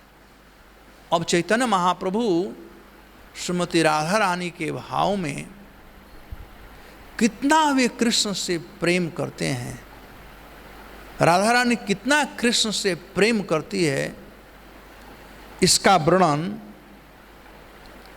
शिष्याष्टक का जो अंतिम श्लोक है उसमें किया गया है। अश्लिष्यवापादरताम विनस्तुमाम अदर्शनाम मर्महताम करोतु वा यथा तथा वा विदधातु लंपटो मत प्राण न अस्तु स एव नापर। ये है प्रेम का परिचय। जो वास्तव में प्रेम करता है, कोई भी परिस्थिति क्यों न आ जाए, लेकिन प्रेमी से मुंह नहीं मुड़ेगा, प्रेमी से गुस्सा नहीं करेगा, प्रेमी का निंदा नहीं करेगा। राधा रानी कह रही हैं कि आश्लिष्य वा पादरताम विनष्टुमाम, चाहे आप मुझको आलिंगन करें वा अथवा अपने चरणों में मुझे कुचल डालें या अपना दर्शन न दे करके मुझे मर्माहत करें। जैसे भी हो, मैं जानती हूं कि आप लंपट हो। लंपट मतलब बेभिचारी, डिबौची। मैं ये भी जानती हूं कि आप लंपट हो। जैसे भी हो, आप मेरे हो। यथा तथा वा विदधातु लंपटो मत प्राण नस्तु स एव नापर। ये सब जानने को कह रही, तुम जानती हो ऐसा लंपट है, उसे भी प्रेम करती हो। कहती चाहे जैसे भी हो, ये मेरे हैं, ये मेरे हैं। इसमें मदीयता भाव है। श्रीमती राधा रानी में मदीयता भाव है और चंद्रावली में तदीयता भाव है। चंद्रावली समझती हैं कि मैं कृष्ण की हूं और राधा रानी समझती हैं कि कृष्ण मेरे हैं। ये दो प्रकार का भाव है। एक कहलाता है मधुमयी, दो प्रकार का स्नेह है। एक कहलाता है मधुमयी स्नेह और एक कहलाता है धृतमयी स्नेह। तो धृतमयी स्नेह में तदीयता होता है और मधुमयी स्नेह में मदीयता होता है। घी और मध दोनों तरल पदार्थ हैं। दोनों में गुण देखा जाए तो घी में चिकनापन है और तरलता है, मध में भी चिकनापन है और तरलता है, लेकिन घी से मध में एक ज़्यादा गुण है और वह है मधुरता, मिठास। घी में मिठास नहीं है, तरलता है, चिकनापन है। मधु में चिकनापन है, तरलता है, लेकिन साथ में मिठास है। तो श्रीमती राधा रानी का जो प्रेम है कृष्ण के साथ में, वह मधुमयी प्रेम है, मदीयता भाव है। और चंद्रावली का जो है वो तदीयता भाव है। तो ये मदीयता भाव का यहाँ प्रमाण है, जहाँ पर कहती है यथा तथा वा विदधातु लंपटो। मैं जानती हूँ कि तुम लंपट हो। कितना खराब बात है लंपट कहना। व्यभिचारी हो, डिबोची हो, लेकिन फिर भी कोई कहे कि यार तो ऐसे से क्यों प्यार करती हो, जहन्नम में जाने दो, दूसरा और मिल जाएगा। तुम नौजवान हो, युवती हो, राधा रानी का गुण देखो कितना है, हैं? क्या इसके काली कलोटी के पीछे दौड़ने का। तो राधा रानी कहती है मत प्राण न अस्तु स एव नापर। भले ही वे लंपट हों, फिर भी मेरे वे हृदय के आराध्य प्रभु हैं। अब इसी बात को आगे कृष्णदास कविराज वर्णन करते हैं। आमी कृष्ण पददासी तेहो रस सुख राशि, आलिंगिया करे आत्मसात। किवा ना दे दर्शन जाने मोर तनु मन, तबु तेहो मोर प्राणनाथ। कैसा भी हो वो मेरे प्राणनाथ हैं, कैसा भी हो। अब राधा रानी गा रही हैं, ये कृष्ण के प्रति प्रेम को हम देख रहे हैं। तो यहाँ पर कृष्ण, मैं कल बतला रहा था, कल या परसों बतला रहा था कि जो प्रेमी होता है, जो प्रेम सही में करता है, वो समझता है कि मैं उतना प्रेम नहीं करता हूँ, जो हमसे प्रेम करता है वो ज़्यादा प्रेम करता है। और इसीलिए कितना भी तकलीफ हो उसको मैं छोड़ने वाली नहीं हूँ, क्योंकि मुझे बहुत प्रेम करता है। तो राधा रानी कहती है सब कुछ परेशानी है, फिर भी मैं उनकी ही हूँ। सखी हे सुन मोर मनेर निश्चय, किवा अनुराग करे किवा दुख दिया मारे, मोर प्राणेश्वर कृष्ण अन्य नय। राधा रानी कहती है, यानी सखिया कहते हैं छोड़ दो इस कृष्ण को, क्यों इसके पीछे पड़ी हुई हो। इसको छोड़ दो, दूसरे को पकड़ो। या वो नहीं कही, लेकिन बोली छोड़ दो इसको, हैं? तब राधा रानी कह रही हैं कि सखी है सुनो मोरे मनेर निश्चय। तुम लोग कह रही हो कुछ छोड़ दो, क्योंकि लंपट है, तुमको परेशान करता रहता है, हैं? तुम्हारा हार्ट ब्रेक करता है हमेशा।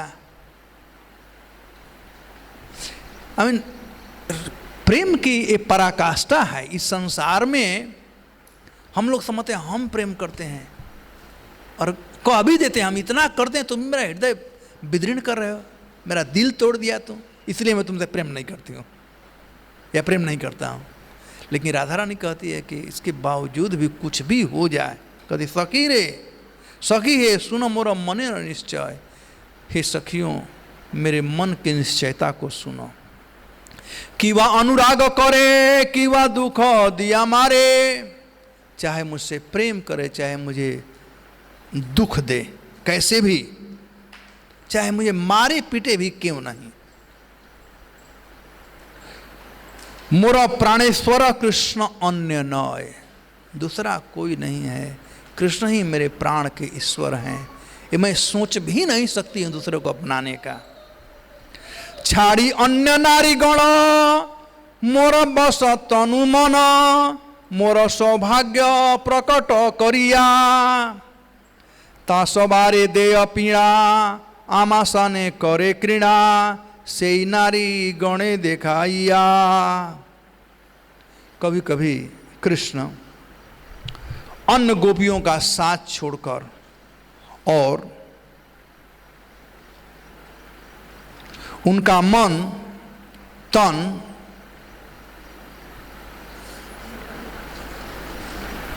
कहते हैं छाड़ी अन्य नारी गण मोर बस तनु मन। अब अपने सौभाग्य का वर्णन कर रही है राधा रानी कि कृष्ण हमें कितना प्यार करते हैं। ये तकलीफ में हैं, लंपट हैं, दुख दे रहे हैं, लेकिन उसको याद नहीं कर रही है। कहते कृष्ण हमसे कितना प्रेम करते हैं। छाड़ी अन्य नारी गण, जिसको तुम लोग लंपट कह रहे हो, वो हमारे लिए अन्य स्त्रियों को छोड़ देते हैं। मोरा बस तनु मन, उनका तन और मन मेरे बस में होता है, हैं? मोरा सौभाग्य प्रकट करिया, ये मेरा सौभाग्य है। इस सौभाग्य को प्रकट करने के लिए वे बार बार मेरे पास आते हैं, क्योंकि उनका मन और तन दोनों मेरे पास है। तासवारे देय पीड़ा आमासने करे क्रीड़ा। अरे तुम लोग कह रहे हो कि वो मुझे पीड़ा देते हैं, वो हमको पीड़ा नहीं देते हैं, अन्य नारियों को पीड़ा देते हैं। उन लोगों को छोड़कर आना, बिरजा को छोड़ करके मेरे पास आना, ये पीड़ा है। सबको पीड़ा देते हैं और फिर भी मेरे साथ में घृणा करते हैं। और वैसे कैसे, तो कहते हैं सेई नारी गणे दिखाइया, सबको दिखा करके सबके सामने मुझसे प्रेम करते हैं। राधा रानी के सामने दूसरों से प्रेम नहीं करते हैं। राधा रानी के सामने दूसरों से कृष्ण प्रेम नहीं करते हैं, डरते हैं राधा रानी से। लेकिन राधा रानी अपना सौभाग्य समझती है कि सब स्त्रियों के सामने मेरे साथ घृणा करते हैं, मैं स्पेशल हूँ, उनके प्रेम की पात्र हूँ, यानी मुझसे ज़्यादा वो प्रेम करते हैं। की बातें हो लंपट सठ दुष्ट सकपट, अन्य नारी गण करी साथ, मोरे दीते मन पीड़ा मोरे आगे करे क्रीड़ा, तबुते हो मोर प्राणनाथ। अब केवल इसी बात को यहाँ पर राधा रानी साक्षात्कार करा रही है हम लोगों को कि मत प्राण न तू सएव ना पर, कुछ भी हो जाए, क्यों वे मेरे प्राणनाथ हैं, इतना होने के बाद भी वे मेरे प्राणनाथ क्यों हैं, इसी बात का खुलासा एक कर रही हैं, बस एक ही बात को लेकर के। और उसी को आगे बढ़ाते हुए कृष्णदास कविराज कहते हैं, किवा तेहो लंपट, वो भले लंपट हो, वो भले ही लंपट क्यों ना हो। लंपट का अर्थ समझ सकते हैं, बेबिचारी। सठ, वो सठ हो, मतलब झूठ बोलने वाले। सठ हमारे यहाँ थेथर हैं, वो थेथर हो, सठ हो, और धृष्ट, अपने गलती को स्वीकार करने वाले न हो। सब जानते हैं। जसोदा मैया पूछा तो माखन खाया है? क्या नहीं, बिल्कुल नहीं माखन खाया हूँ। मिट्टी खाया है? बिल्कुल मिट्टी नहीं खाया हूँ। जब मिट्टी वाला जब बात हुआ तो मैया को एक के बाद एक उदाहरण देना पड़ा। मैया का कृष्ण कहा, तुमसे किसने कह दिया कि मैं मिट्टी खाया हूं? तो कहा सब ग्वाल बाल लोग कहे। तो कृष्ण कहते, मैया इन लोगों का बात मत मानो, ये लोग तो इधर का उधर करते रहते हैं, थोड़ा चंचल हैं, बच्चे हैं ना, कोई बात नहीं, ये लोग बोलते रहते हैं, इनके बात को बसवास मत करो। तब मैया ने कहा कि दाऊ जी भी कहे, यही बात कर रहे हैं, तुम्हारे दाऊ जी कह रहे हैं इस बात को। अब इतना ही कृष्ण का बाउंड्री टूट गया। कहा कि दाऊ जी का बात मत सुनो, वो हमारा जीना हराम कर दिए हैं दाऊ जी, हमें बहुत दाऊ जी परेशान करते हैं। आप सुनना चाहती हो दाऊ जी क्या क्या करते हैं? सूरदास इसका बड़ा अच्छा पंक्तिबद्ध किए हैं। कहते हैं कि मैया जब हम खेलने जाते हैं तो दाऊ जी सब ग्वाल बालों के साथ मिलकर के हमको बहुत चिढ़ाते हैं, और वे कहते हैं कि ये जसोदा का बेटा नहीं है, नंद बाबा का बेटा नहीं है। गोरे नंद जसोदा गोरी, तू कह शाम शरीर। नंद बाबा गोरे हैं, जसोदा मैया गोरी हैं, तू सांवला काला कलुट कहाँ से आ गया? उतना ही नहीं, कहते हैं कि नंद बाबा इस समय इसको मोल लिए हैं, खरीद कर लिए हैं, एडॉप्ट किए हैं, एडॉप्टेड हैं। और ताली दे दे हदत ग्वाल, सिखाए देत बलबीर। सब ग्वाल बाल लोग ताली दे बजा करके हंसते हैं, और सिखाने वाले गुरुजी कौन है? ये तुम्हारे दाऊ जी, जिनका बात तो कह रही ना। जब इनका ही बात मानना है मैया कि मैं मिट्टी खाया हूँ, तो पहले तुम निर्णय करो कि मैं तुम्हारा बेटा हूँ कि नहीं। मैया को डाल दिए स्क्वायर के बीच में, और मैया परेशान। मैया को कसम खाना पड़ा, गोधन का कसम खाया कि गाय का पूंछ पकड़ा मैं कसम खाती हूँ, मैं माता तू पुत। अब मैया भूल गई कि मिट्टी भी खाया है, हो गया। तो कृष्ण ऐसे ही धृष्ट हैं, सठ हैं और धृष्ट हैं। वैसे ही माखन के समय माखन खाए थे, अब कुछ बाद में मुँह दिखाए मैया, तो मैया को तो मैया ने पूरा विश्व ब्रह्मांड देखा। वैसे ही जब मक्खन का जब बात आया था तो भगवान क्या क्या उलाहना दिए कि तू कह रही है मक्खन खाने का, तू तो हमको अपना नौकर बना कर रखी हो। हैं, सुबह सुबह हमारा अपना दे देती हो कंबल और लकुटी कमरिया, हैं, और जात बोलती हो जाओ गाय चराने के लिए। सूखा रोटी खाता हूँ, हमारे पास समय ही कहाँ है कि मैं मक्खन चोरी करता हूँ। अब ज़्यादा हो गया है, ये हलो अपनी लकुटी कमरिया, बहुत ही नाच नचायो, बहुत नाच नचाया, अब मुझसे नहीं होने वाला है। तो वहाँ पर भी मैया को स्वीकार करना पड़ा कि लाला मोरे तय नहीं माखन खायो। हे कन्हैया, तुमने माखन नहीं खाया है। मैया को स्वीकार, तो भगवान सठ भी हैं, सठ हैं और धृष्ट हैं, थेतर भी हैं और धृष्ट भी हैं।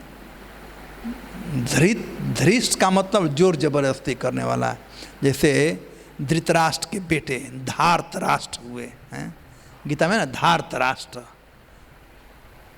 जो राष्ट्र को जोर जबरदस्ती पकड़कर जबरदस्ती लेना चाहता है, वो कहलाता है धार्तराष्ट्र। धृष्ट मतलब जबरदस्ती करना। महाराज पांडु का राज था, धृतराष्ट्र का राज नहीं था, लेकिन जबरदस्ती बैठ गए थे।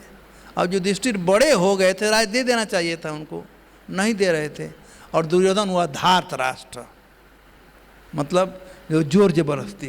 तो धृष्ट का मतलब जोर जबरदस्ती करने वाला। तो कृष्ण को कहते हैं यहाँ पर राधा रानी, किवाते हो लंपट सठ दृष्ट सकपट।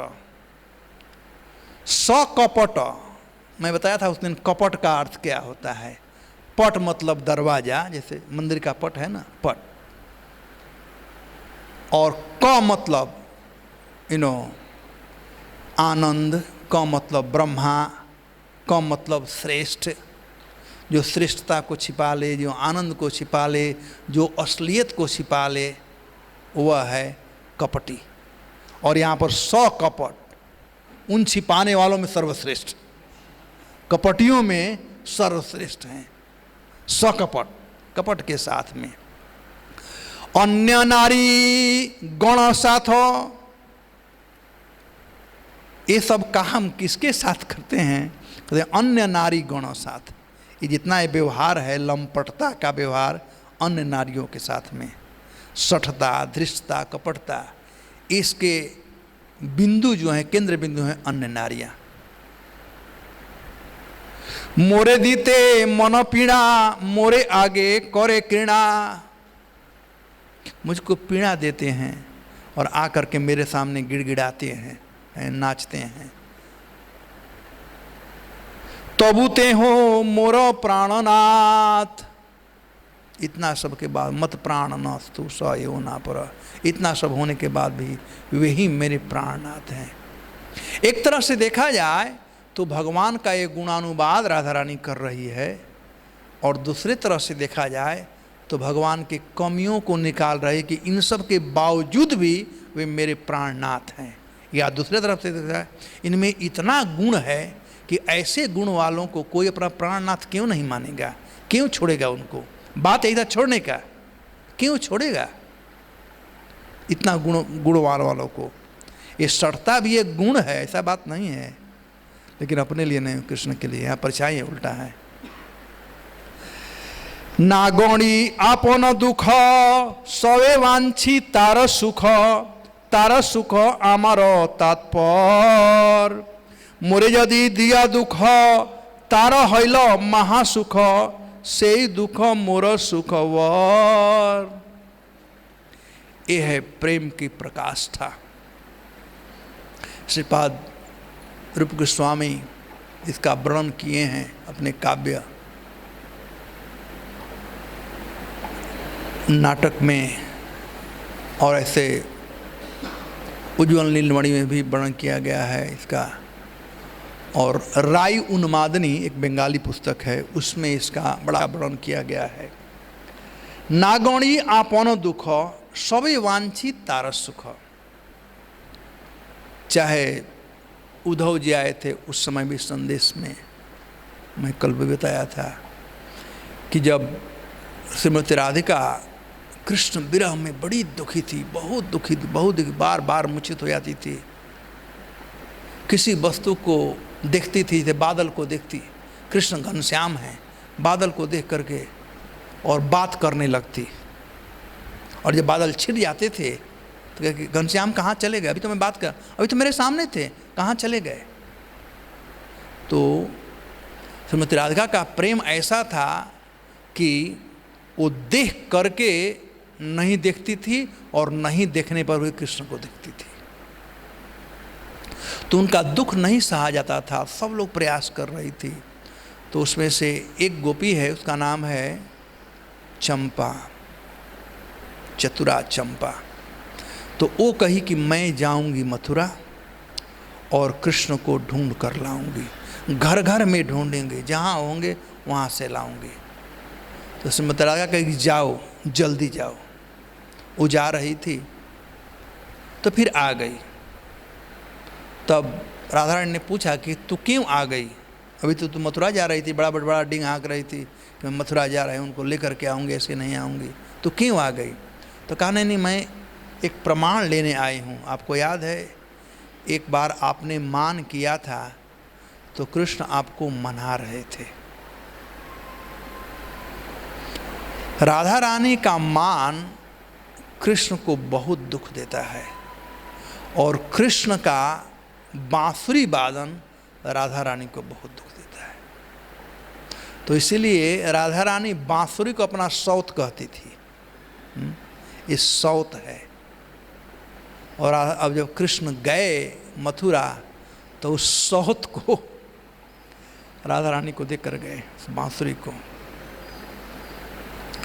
तो एक बार मान की थी आप, तो कृष्ण बहुत गिड़गिड़ाए और उन्होंने एक शपथ पत्र लिखा और शपथ पत्र में लिखा कि मैं आपके चिर ऋणी हूँ, आप जैसे मुझे यूज करना चाहोगी मुझे आप यूज कर सकती हो। और वहाँ पर साइन भी किए थे, पूरा होश हवास में वो लिखा गया था, स्वस्थ मस्तिष्क में लिखा गया था, जैसे कोर्ट में होता है ना सब पूरा।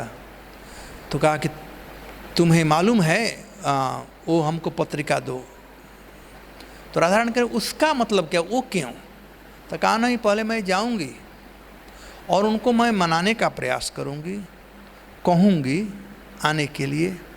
जब नहीं आएंगे तो उनको डांटूंगी, फटकारूंगी, उलाहना दूंगी।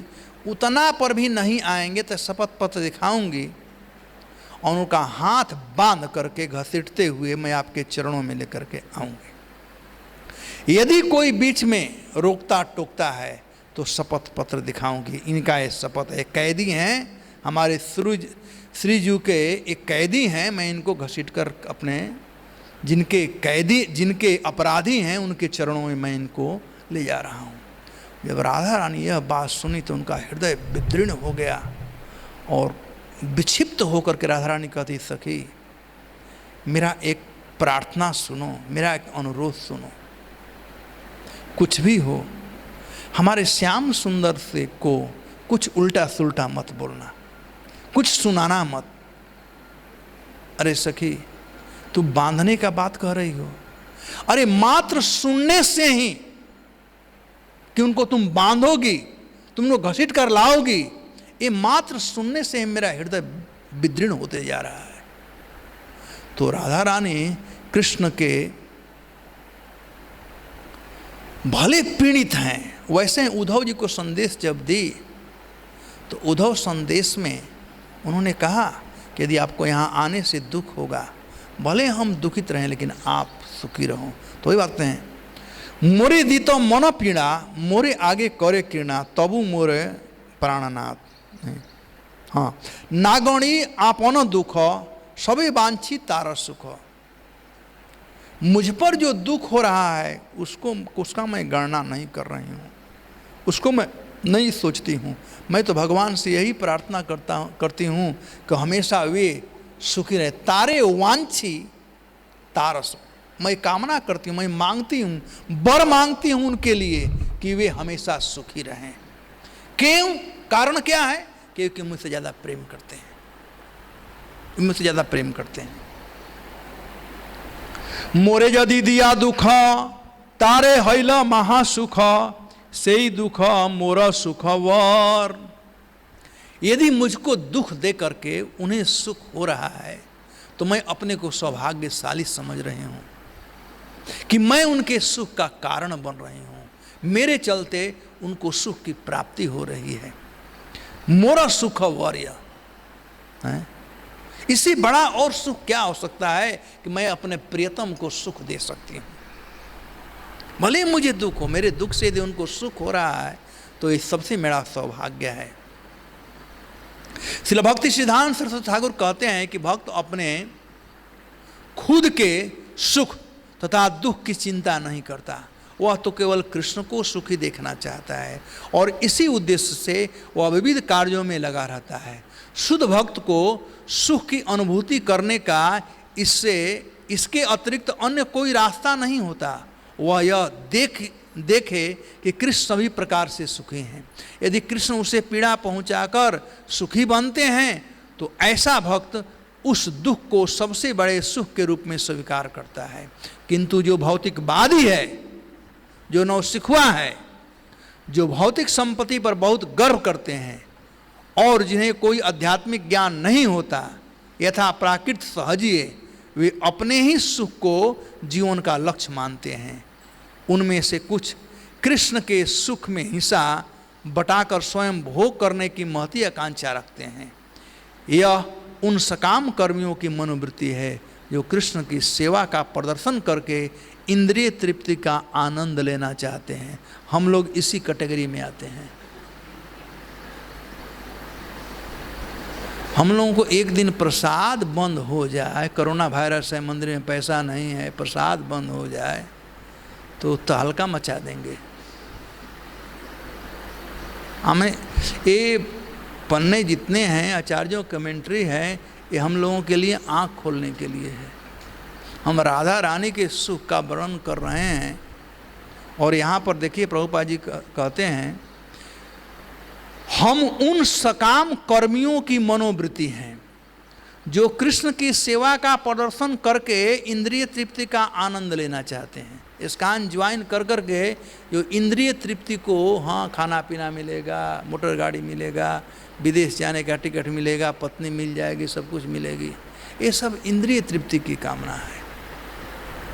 यह कृष्ण भक्ति नहीं है, ये तो केवल परीक्षा ही है। तो हम छाया से ही यदि संतुष्ट हो जाएंगे तो हमसे मूर्ख कौन है।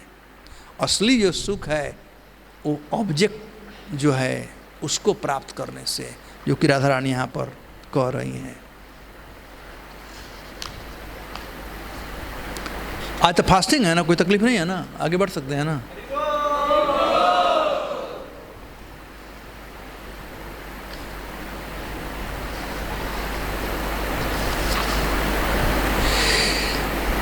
जे नारी रे वांछा कृष्ण तारे रूप सतृष्ण, तारे ना पाइया होय दुखी, मुई तार पाय पड़ी लैया आई हाथे धरी, किरणा कराए तारे करो सुखी। आहा, क्या बात राधा रानी कह रही है। जे नारी रे वांछे कृष्ण, यदि कृष्ण किसी स्त्री को चाहते हैं, यदि कृष्ण किसी स्त्री को चाहते हैं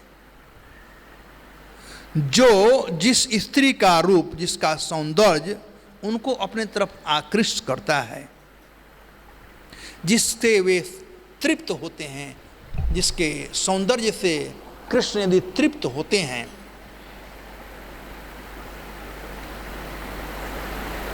तो कहती हैं मुई तारो पाए पड़ी लैया, मैं जा करके उस स्त्री को जिसको कृष्ण चाहते हैं, जिसके सौंदर्य से उनको अच्छा लगता है, मैं जा करके मथुरा मोहन,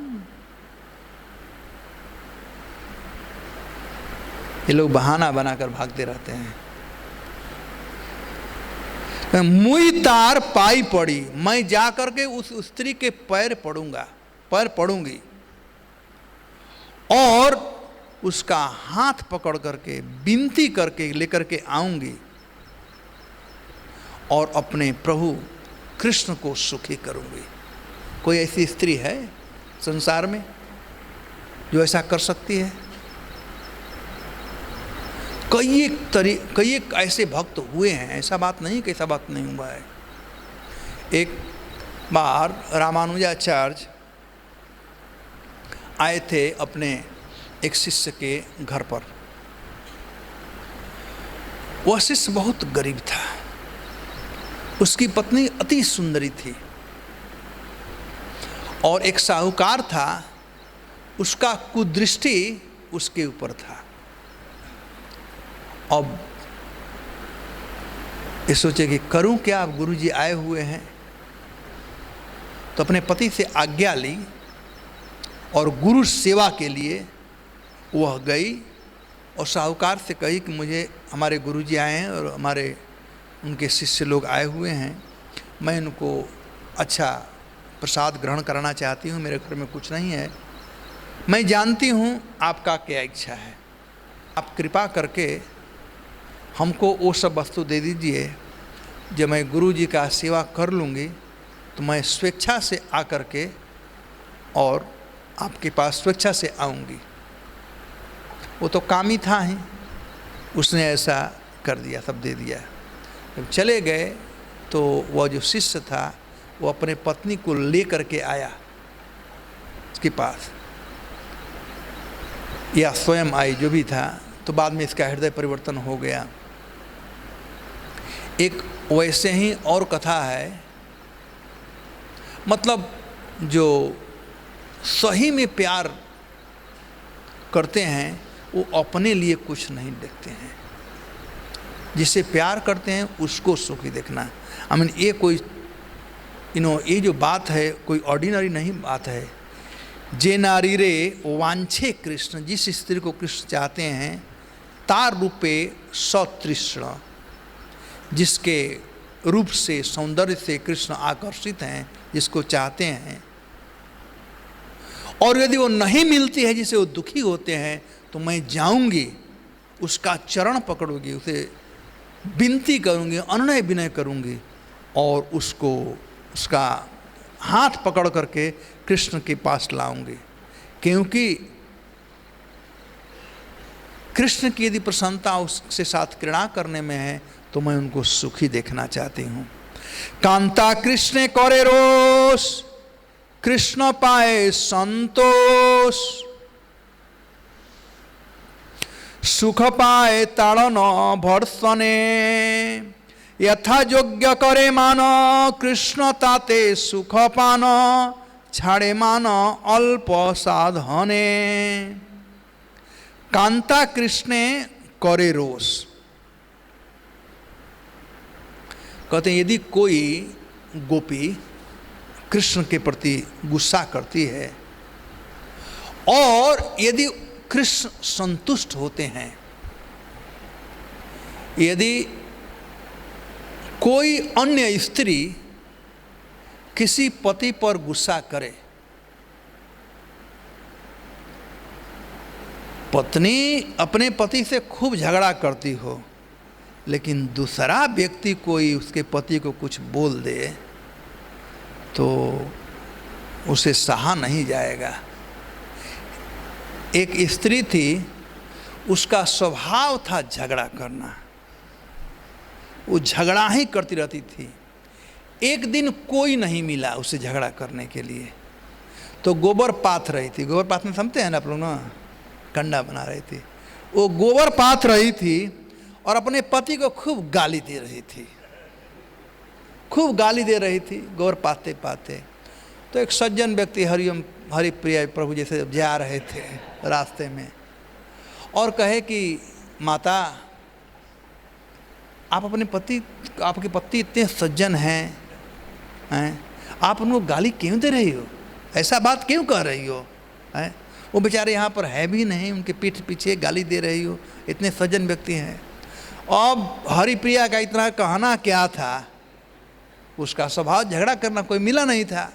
हम मिल गए। हरिप्रिया कहते तू कौन होता है बोलने वाला, वो मेरा पति है, जो मैं कहना चाहूँ मैं कहूँ, तू कौन होता है बोलने वाला, तो क्या खिलाता है पिलाता है क्या करता। खूब हो गया शुरू। तो ये जो भाव है स्त्रियों का, यह यहाँ पर श्रीमती राधा रानी करे कांता कृष्ण करे रोष। यदि कोई नारी यानी कोई गर्लफ्रेंड यदि कृष्ण पर गुस्सा करती है और कृष्ण पाए संतोष और उससे कृष्ण को आनंद आता है, जिसे प्यार करते हैं उसका चीटी काटना भी आनंद आता है। प्रभुपाद जी कहते हैं ना कि यदि आपके पॉकेट से आपकी पत्नी 2-4-5 हज़ार रुपया निकाल ले तो ठीक है, चलता है, आनंद आता है। कोई दूसरा निकाल देगा तू चोर है, बदमाश है, गाली गलौज मारपीट क्या तक नहीं हो सकता है कि नहीं।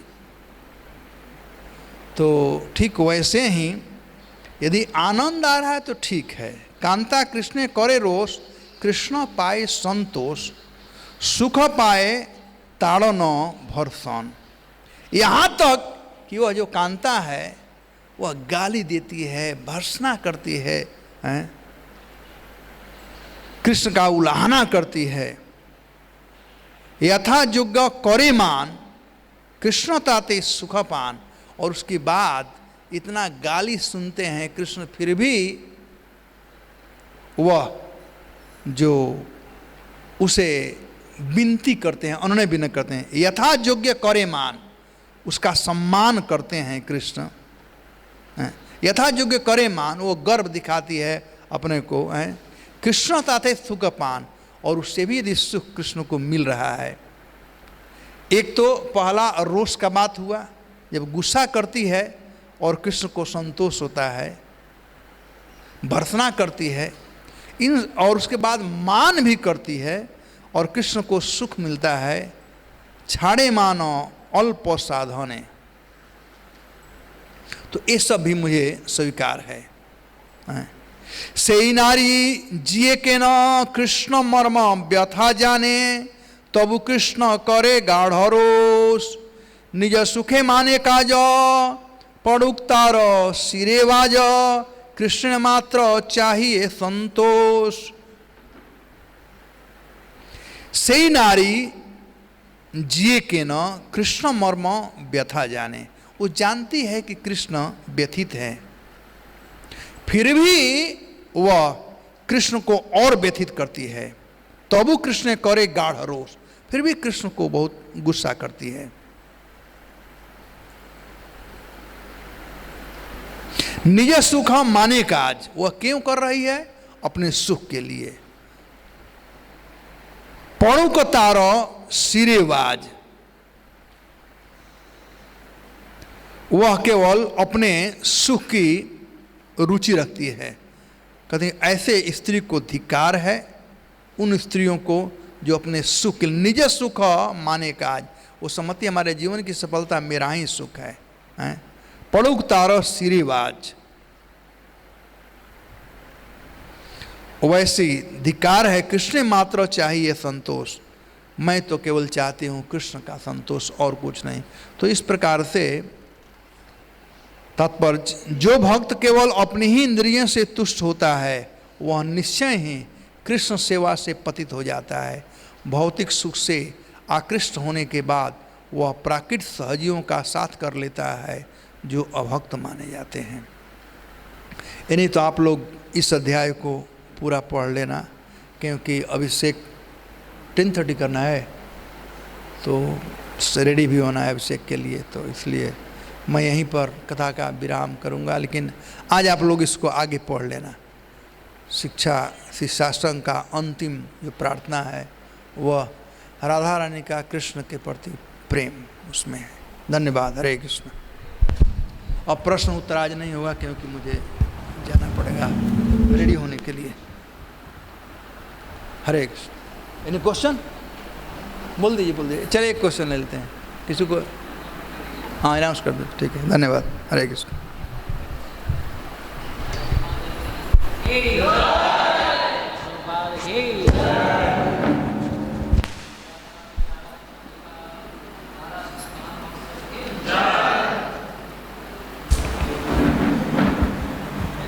हरे कृष्ण कृष्ण कृष्ण हरे हरे, हरे राम राम राम हरे हरे। तो जो लंदन का जो लेक्चर प्रभु जी शुरुआत में बोल रहे थे, उसमें सबसे आखिर में श्रील प्रभुपाद जी बोलते हैं कि आज राधाष्टमी है और हम संकीर्तन करेंगे। तो हमारे मंदिर में भी हम संकीर्तन का आयोजन किए हैं। अभी 9:30 तो क्रॉस हो गए, 10 बजे से अभी कीर्तन